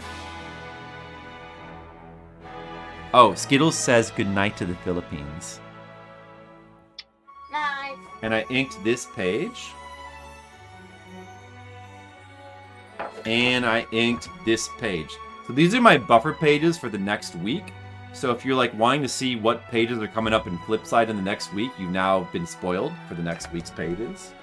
So enjoy that. You have a good one too, Meister Amon. That's okay. Thanks for hanging out. Thank you to Skittles and Mr. Leo and Mora and Red Mages and Gizmo and who else was here? Old School J, of course, and all others. Spoiler. That's the way I like to do spoiler warnings, okay, Skittles? All right. So I guess while the song keeps playing, dude, this movie is so good. If you guys have never seen Urusei Yatsura movie 2, If you've never seen any Urusei yet, Sarah, you should just watch that movie. Do you guys want to... Should I raid? Do you guys want to see Simpsons games? On Macaw? Maybe we should go to Copert. Let's see. Who do we want to... King of Apoc is playing Tomb Raider. That's good. Yeah. Let's go to Tomb... I was like in his stream just watching it earlier. And Tomb Raider is good. I want to play Tomb Raider 2 myself on stream soon. Let's go to King of Apoc. Thanks everyone for watching. And I hope you have a good night.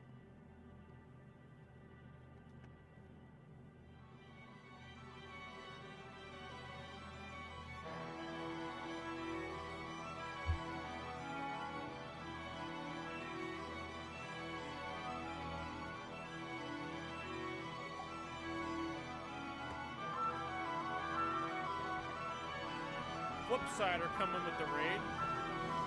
Thank you for the raid, Flipsider. Welcome on in, Raiders. We're back to we're still on Tomb Raider 2. We're stuck in Venice. Thank you for the raid. Appreciate you saying. I actually understand what you were talking about earlier, Flip, with the saving. It is definitely a game where you gotta constantly save.